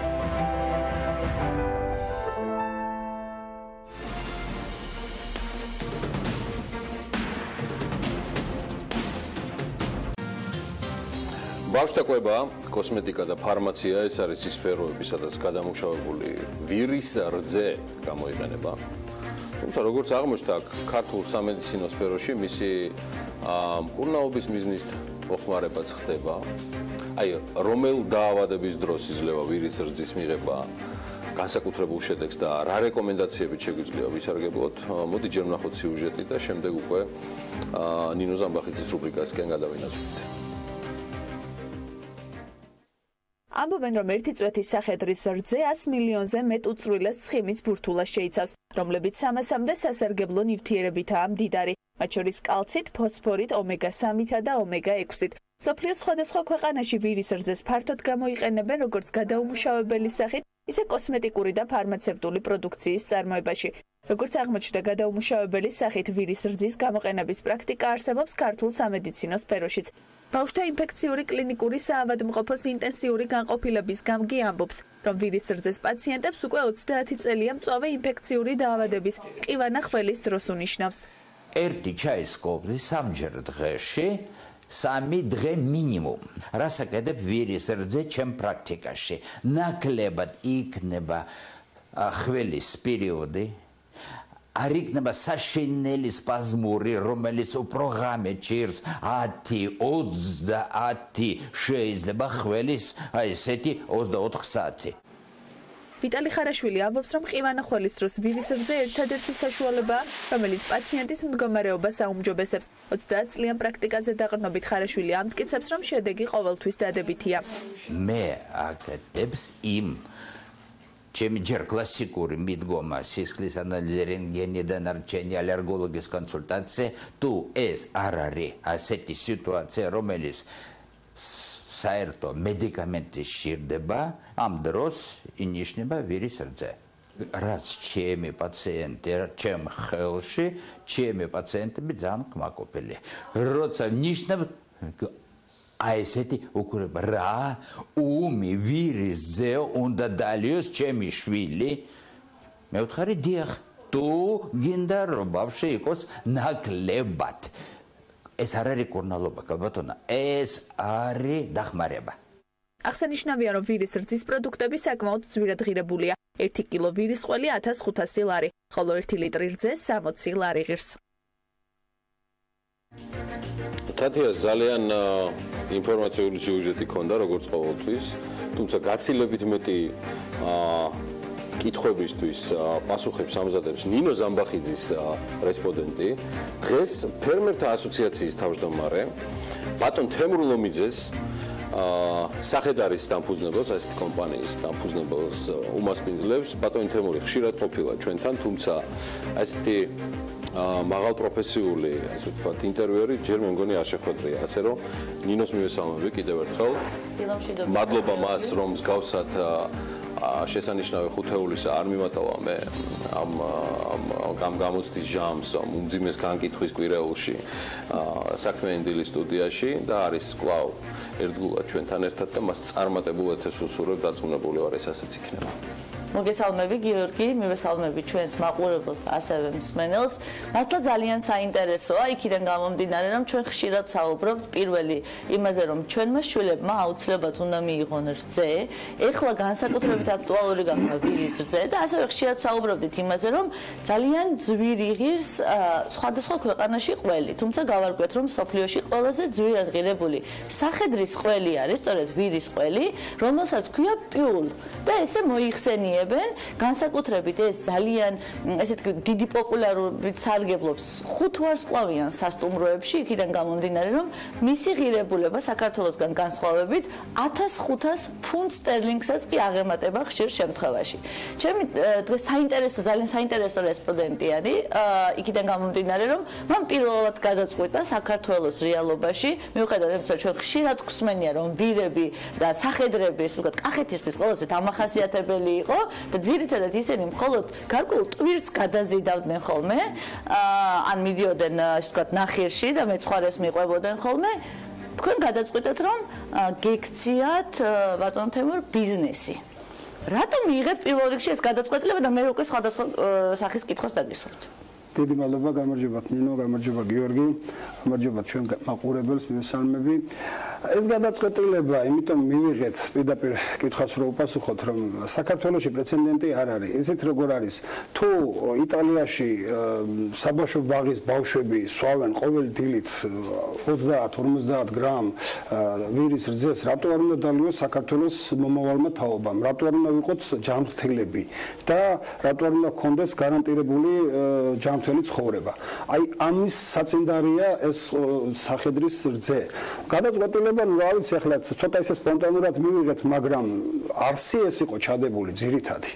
რომ აი გვინდოდა უფრო მეტი ყურადღება მიგვექცია ქართველებისთვის, საქართველოს მოსახლეობისთვის.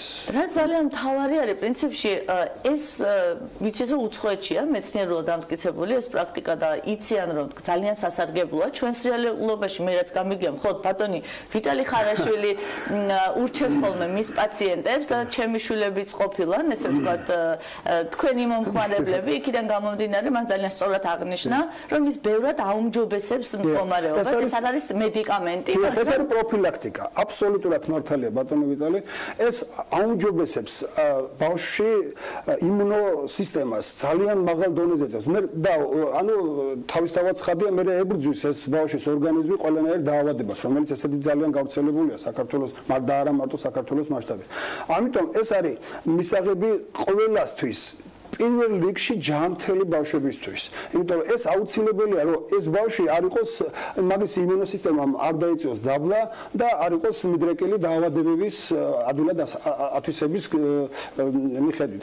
ამიტომ თუ შესაძლებელი იქნება, თუ კი არა ეს ყოველთვის მე ყოველთვის ახლა კიდე რამოდენობა მე თქვა, ყოველთვის მირეკავენ და მეუბნებიან ისეთ რა აი ჩვენ და არა მარტო ვიტალიმ დაუნიშნა ეს ბევრი უკვე უამრავი ექიმი აგზავნის ჩემთან პაციენტებს ეგრევე ვთქვათ პაციენტები არ არიან რა თქმა უნდა ეს ყველანა ყველა იქნება ბრონხიტი ბრონხიალური ასთმა თუ უამრავი სხვა დაავადება ეს ყველაფერი აკინძულია იმუნოსისტემაზე ამიტომ უფრო მე მიმაჩნია ისე და აი ბატონო ვიტალი როგორც თქვა მე მიმაჩნია ისე რომ ეს უფრო ჯანმრთელმა ბავშვმა უფრო მეტი უნდა მიიღოს და ყოველ დილით ეს უნდა იყოს აი როგორც წესი რომ არ დაავადდეს ეს ბავშვი და ეს ადამიანი ხო კიდე რა მინდოდა მე თქვა უბრალოდ მირეკავენ ძალიან ბოლო სტადიის აი ახლა ისეთი რაღაც უნდა ვთქვა, ბოლოს სტადიის კიბორუა ადამიანს, მეოთხე ეს უკვე მეტის მეტი. ახლა ამას ნამდვილად ვერ არჩენს ეს და ნამდვილად ეს არ არის ისეთი ანტიბიოტიკი, რაღაც მოგონილი ისეთი წამალი, რომ არ იქა და ერთი დალევით მორჩეს ადამიანი და განიკურნოს. თუმცა ერთ რამეზეც უნდა შევთანხმდეთ, რომ ყველაფერი ემოციური არის, ანუ ემოცია, როცა ადამიანი ფიქრობს, რომ შეიძლება ეს კიდევ ერთ-ერთი საშუალება იყოს, შეიძლება ესეც იყოს გამოსავალი, იმიტომ რომ ამის წარმოქმნა, რომ ვირის რძე არჩენს იგივე ძალიან მძიმე დაავადებებს, ალბათ არ არის სწორი, იქიდან გამომდინარე, რომ მაშინ აღარ იარსებებდა ეს დაავადება და უფრო მეტი სახედრის ფერმა იარსებობდა მსოფლიოს სხვადასხვა ქვეყანაში. ესეთი შეკითხვა მაქვს, ახლა იქიდან გამომდინარე, რომ მე ვიცი, თქვენ ხშირ შემთხვევაში რძის დეფიციტიც გაქვთ და ხშირ დაურეკავთ და უთქვათ კიდევაც, რომ აი რიგში დგანან. ისიც ვიცი, რომ პირველად აწარმოეთ და დააგემოვნეთ ყველი, რომელიც ყველაზე ძვირადღირებულია მსოფლიოში.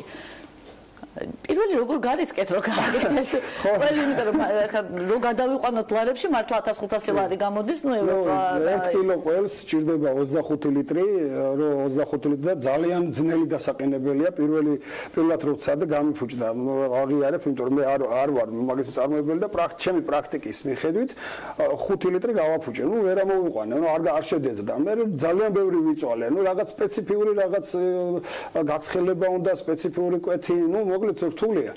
გავრისკე, იმიტომ რომ თუ არსებობს ევროპაში ამის პრეცედენტი, რატო არ უნდა იყოს საქართველოში? მით უმეტეს ბიოლოგიურად, ეკოლოგიურად სუფთა ქვეყანა ვართ, ამაზე ნამდვილად ვიცით, იმიტომ რომ სუფთა ქვეყანა დაბინძურების მხრივ არ ვიძახი, სუფთა ბიოლოგიურად სუფთა პროდუქტია ჩვენთან, როგორც ვაშლის, ისე სხვა თუ არ შევიდა ხამქიმიკატებს, თუ არ შევიდა, რა თქმა უნდა.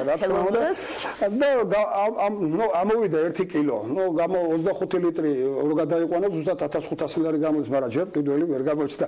გემოვნებით კი ბატონო აქ სტუდიაშიც მოვიტანე და ვაკემოვნეთ რა ვიცი ახლა შენახვის ვადა როგორ აქვს ხა 1500 ლარი რო შდება ძალიან დიდი რისკი არის ახლა იგივე რომ ვთქვათ მომხმარებელმა იყიდოს რესტორნების კუთხით ამოფრინდა ამას არ მგონია რომ ძალიან დიდი ხანი არ ინახება ნამდვილად ამას ნუ მარილშიც ანუ გამოყვანის პერიოდიც ძალიან ცოტა დრო აქვს თუ გინდათ ნაკლები მარილიანი იყოს ცოტა ხანი უნდა შეინახოთ წაკაში თუ გინდა ცოტა მაგრამ რამდენიმე ვარიანტი რო ვცადე მეტი მარილი როცა მიიღო უბრალოდ მეტად შეინახა დიდი ხნით შეინახა მაგრამ სამაგიეროდ გემოვნება ცოტა ნაკლები ისეთი ქონდა რაღაც სხვა აი ახალი ამოყვანილია უფრო მე მგონი მისაღები და უფრო როგორ აი სარგებლიანი როგორც ადამიანის ჯანმრთელობისთვის უფრო უკეთესია და ევროპაში ამას ჩვეულად მოიხმარენ. აი წერია კიდევაც თქვენ ალბათ იცით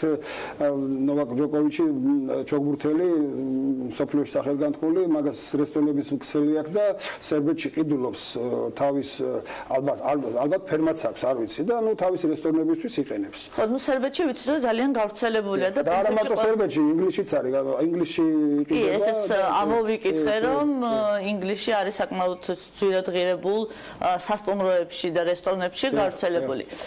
ვიცი რომ აპირებთ გაფართოებას.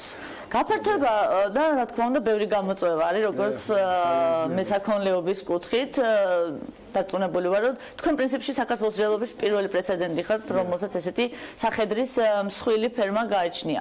პირველი რაც მაინტერესებს როგორ გეგმავთ გაფართოებას და რითი არის ეს გაფართოება გამოწვეული? არის იმიტომ რომ რძის ნაკლებობა გაქვთ იმიტომ რომ ესე ვთქვათ ბევრი მომხმარებელი ყავთ თუ უბრალოდ გეგმავთ იგივე ყველის წარმოებას? ორივე მხრივ იცით როგორ არის ჯერ ერთი მართლა ნაკლებობა გვაქვს ხანდახან არის ხოლმე რომ არ ყოფნის ეს რძე და უნდა აუცილებლად ეს თავიდან ჩვენ შეცდომით დავიწყეთ იმიტომ რომ ყველა ყიდულობთ ყველა სახედარს ამ დროს უნდა მეყიდა ჩოჩორიანი იმიტომ რომ ჩოჩორიანი სახედარი უკვე წოლას პირდაპირ გაძლევს რძეს და უკვე გაქვს შედეგი შეცდომებზე სწავლობთ ეს კარგი არის და ცუდიც 60 ყავს ახლა 80 და ორქედან 20 იწოლება ამიტომ არ ყოფნის ეს რძე ძალიან ცოტა იწოლება 100 200 300 გრამს და აი ამ ხრივაც ვაპირებთ გაფართოებას იმიტომ რომ გვინდა ნამდვილად ახლა ალბათ საქართველოს კანონმდებლობა და ევროკავშირის კანონმდებლობა ალბათ რაღაც თანხმდრაში მოვა რძისა და რძის პროდუქტების გატანაზე ალბათ თქვენს ჩემზე უკეთესად იცით ალბათ ერთ-ორ წელიწადში დარეგულირდება ოღონდ ნატურალური რა თქმა უნდა და ბიოლოგიურად სუფთა და ამასაც უმიზნებთ რომ აი ჩვენ რაღაც უფრო მასიურად გავაკეთოთ ეს რძე და გავიტანოთ. და რაც შეეხება ყველს, უბრალოდ ამის პრეცედენტი რო იყოს საქართველოში, აი რომელიმე რესტორანსა, კიდე ერთი რაღაც მიდათ, ეს ყველი, ახლა თქვენ წარმოგიდგენთ 25 ლიტრის კონცენტრაცია გადადის 1 კილო ყველში. ანუ რამხელად მეტი სარგებლობა უნდა მოიტანოს, თქვა, თუნდაც მეტი ღირებულების მატარებელი იქნება იგივე იმ ყველა დადებითი თვისები კი? იმიტომ რომ იმას ის დანარჩენი რაც ზედმეტი აქვს შრატი ცილდება და ნუ რჩება აბსოლუტურად სუფთა პროდუქტი. და ამის მიხედვითაც აი კიდევ ვიმეორებ რომ იყოს პრეცედენტი ვისმეს დაინტერესება რომ იყოს რომელიმე რესტორანი და რამდენიმე შევთავაზე, მაგრამ ნუ ზოგმა თქვა იცით რა ჯერ ესეთი არ ვიცი გავყიდი თუ არა არ არის ამის პრეცედენტი არავის არ უჭამია იცით საქართველოში ეს თქვენ პირველად ხართ რომ ესეთი პროდუქტი შექმნით და ერთმა მითხრა ჩემმა მეგობარმა რო დავდო და ვერ გავყიდო და უცბად მე ზარეულმა ხაჭაპურში გაუშვეს რა გავაკეთო მე ეს 1500 ლარი როგორ და პრინციპში აი ბოლო შეკითხვა რაც მაქვს თქვენთან რა გამოწვევების წინაშე დგახართ ახლა მე ბევრი მსმენია მეცხოველეობის კუთხით რა პრობლემები არის თქვათ იგივე პირუტყვის ჯანმრთელობასთან დაკავშირებით იგივე მათი კვება არასწორი იგივე ვეტერინარის სერიოზული რა აი სახედართან პრინციპში აი მართლა ისე გამოდის პირველი ადამიანი ხარ ვისაც ესე შეიძლება რომ როგორც დიდ ფერმერს ესე ვესაუბროთ განსაკუთრებით სახედრის კუთხით ამიტომ ეს არავინ არ იცის და ალბათ ძალიან საინტერესოა იცით როგორ არის დაავადების მხრივ ძალიან მდგრადია თუ არ ჩავთვლით რომ უნდა იცრას ცოფზე და რამდენიმე კიდე ისეთ არამნიშვნელოვან დაავადებაზე საკვებით იკვებება ძალიან დელიკატესი მჭამელია იკვებება ეხლა რომ ამბობენ იცით რა წალამსაც აჭამს ეკალსაც თუ ის საწოდავი მიაბი წალმის ძირში და არაფერი საკვები არ მიეცი თავის დავაცხადია იმასაც შეჭავს ხო თქვენ არიცით კიდე როგორი სუფთა ცხოველია როგორი ხეხავენ ისინი კბილებს აი ჩემთან ალბათ ფერმაში ნახავდით მე იქ რაღაც ესეთი საკვების დასაყრელი ფიცარი მაქვს და იმას ხრავენ რომ ის კბილები გაითეთ რომ გაისუფთავონ არ დალევენ ამღვრეულ წყალს ანუ როგორ გითხრათ გამოწვევები ძალიან დიდი მაქვს დიდი მადლობა მინდა უთხრა აწარმოე საქართველოს ფარგლებში მე დამაფინანსეს ძალიან კარგი ფერმა გავაკეთე აი რომ მოხვალ თქვენ თვითონ გუშინ იყვნენ ჩამოსულები და ნახეს წარმოედგინათ ასეც მითხრეს რომ ბოსელი უნდა მენახა და ასეთი კარგი ფერმა ვნახეთ. არა, ამას ყველაფერს მე დადებითი თვისებები აქვს თვითონ ცხოველის, იმიტომ რომ იმან თავისი ადგილი უკვე იცის. შარშა მაგალითად 6 სული გარდაგვეცვალა, იმიტომ რომ გაციებით მაგას ფილტვების ანთება ემართება ერთადერთი დაავადება, რომელიც კლავს და მაგით ყდება. თუ ზურგი უსველდება და მერე სიცივეში რჩება, ეს ძალიან ცუდად მოქმედებს და ფილტვების ანთებით იღებება. წელს უკვე ძალიან კარგად გრძნობენ თავს. ამ ხრივ, დიდი მადლობა საქართველოს ეკონომიკის სამინისტროს ძალიან დამეხმარა, ასევე ძალიან გვერდში მიდგა სოფლის მეურნეობის სამინისტროს მითხრეს და აკეთებენ კიდევაც აბსოლუტურად უფასო აცრებს ყველანაირად. ალბათ იმიტომ რომ მე პირველი ვარ და არ არის პროცენტი. არა, მარტო თქვენ პირველი ხართ, არა, ყველა ფერმერს ცდილობენ რომ დაეხმარონ, თუმცა ვფიქრობ, ეს მაინც სახელმწიფო პრეროგატივა არის. ძალიან დიდი მადლობა, გიორგი. ორი თემა შეგვიძლია გავავრცოთ. პირველი ის რომ ჩვენს მოსახლეობას ვუთხრათ რომ ძალიან ვირის რძე მართალია ძალიან ძვირი სიამოვნება არის, თუმცა ერთის მხრივ კარგია, იმიტომ რომ ჯანმრთელობას უზრუნველყოფს და მეორე რაც ძალიან მომწონს, აწარმოეს საქართველოს ფარგლებში ძალიან ბევრმა ადამიანმა მიიღო დახმარება და ძალიან ბევრი ახალი სახე წარმოჩინდა.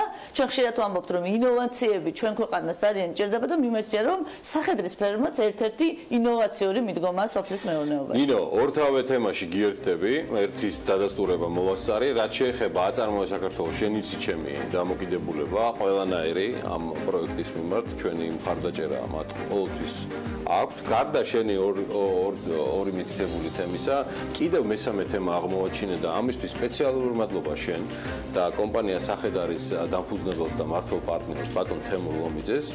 ჩვენთვის აღმოაჩინე რომ ვირები ადამიანებზე მეტად უვლიან საკუთარ თავს და პირად ჰიგიენას, გაცილებით მეტ ყურადღებას აქცევენ, იგივე თუნდაც კბილების გახეხვის მიმართულებით, რაც სრულიად ფანტასტიკური აღმოჩენა იყო ჩემთვის და კიდევ ერთხელ დავწმუნდი, რომ ვირები ხშირ შემთხვევაში გაცილებით ჯობნიან ადამიანებს. ხა ვირს რო არ ჭირდება ასწავლა არაფრის კბილის გახეხვას და ადამიანებს დღემდე რო ვერ ევასწავლეთ ყველაფერი. მადლობა ბატონ თემურო, თქვენ წარმატებები, ბარაკა და წარმატებები თქვენ ბიზნესში.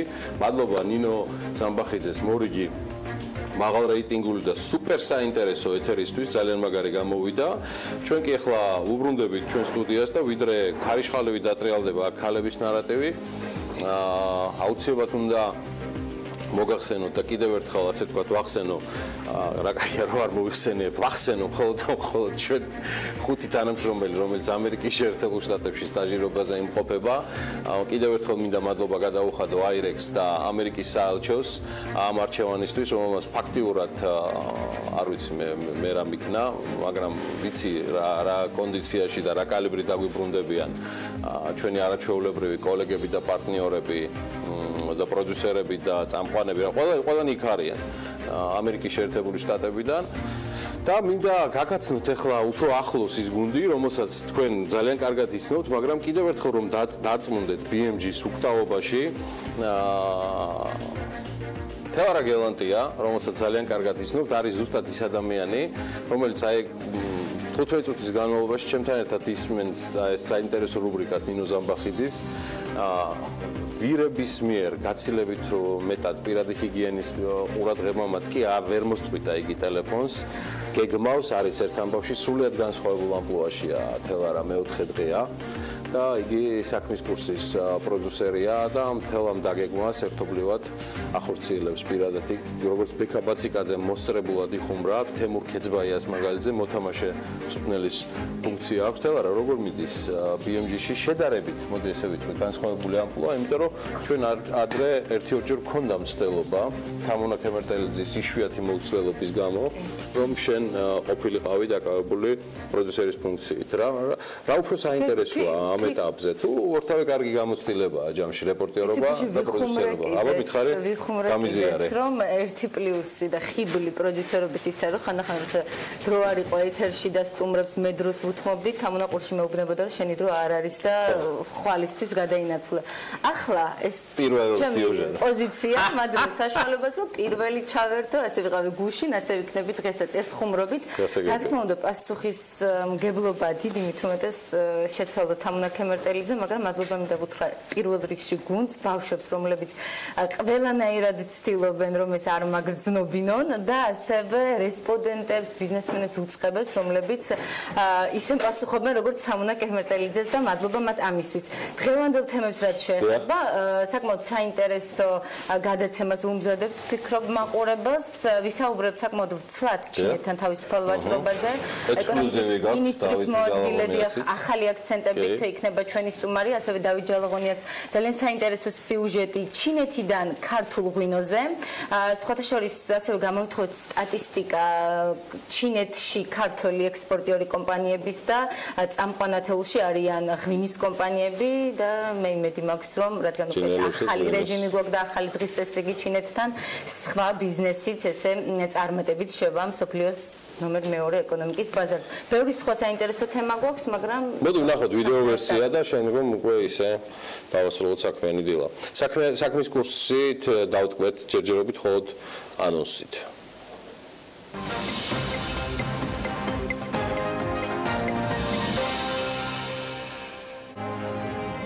ახალი დღის წესრიგი საქართველოსა და ჩინეთს შორის თავისუფალი ვაჭრობის რეჟიმი ჩაირთო. რა აქვს ორ ქვეყანას ერთმანეთის ტერიტორიაზე გასაყიდი და შესათანხმებელი. ეკონომიკის მინისტრის მოადგილე გენადი არველაძე საქმის კურსში.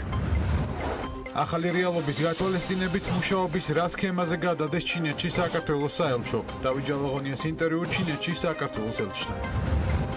ქართული ღვინის ჩინური გზა. საქმის კურსი ჭიქა კინძმარაულთან ერთად ჩინეთის დედაქალაქიდან მოგიყვებათ რა ადგილი აქვს ჩვენს ღვინოს მსოფლიოს მეორე ეკონომიკის ბაზარზე. იყავით მთავარი ეკონომიკური და ბიზნეს მოვლენების საქმის კურსში. ხვდებით ზუსტად 3-ზე. TV პირველზე.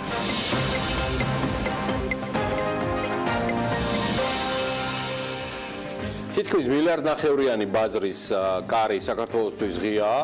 ექსკლუზიური თემები, ინტერვიუები საკმაოდ საინტერესოდ გაიშლება დღევანდელ საქმის კურსში, ყველა დეტალზე საქმის კურსში თავად ბექაბაციკაძეც ჩაგაყენებთ 3 საათზე, თუმცა მე ასევე ვიცითელარა, რომ საღამოს შემაჯამებელ გამოშვებაში, რომელიც 11-ს რომ უკლია 15 წუთი დავეპირველზე საქმის კურსში ჩააყენებთ დღევანდელი დღის განმავლობაში უკვე გარკვეული მონახაზებიც გაქვს. კი, რა თქმა უნდა, ცოტა ვისაუბრებთ ემპარდის პროგრამაზე. 12 მილიონს დიახ, ძალიან დიდ თანხას გვაძლევს ემპარდი სოფლისა და სოფლის მეურნეობის განვითარებისთვის, გვეყოლებიან სტუმრები, ასე რომ გვიან საღამომდე უნდა დარჩეთ დავეპირველზე. შევით დავეპირველზე, საქმის კურსში ჩაგაყენებთ ყველა უახლესი ინფორმაციის, რაც კი ხდება ეკონომიკაში, ბიზნესში. დიდი მადლობა იმ ყურადღებისთვის. გზავნილებისთვის, საინტერესო შენიშვნებისთვის და კომენტარებისთვის, ასაც აკეთებთ, მოგწერეთ, გაგვიზიარეთ თქვენი მოსაზრებები, თუ რა იქნება საინტერესო რომ მიხილოთ ჩვენს, ანუ BMG-ს ბიზნეს გადაცემებში. მე წარმატებულ და ბარაქიან დღეს გისურვებთ, მშვიდობა და ჯანმრთელობა თქვენს ოჯახებს. ხვალ დილის 8 საათიდან 8:05 წუთი დააკვირდება, კვლავ ერთად ვართ.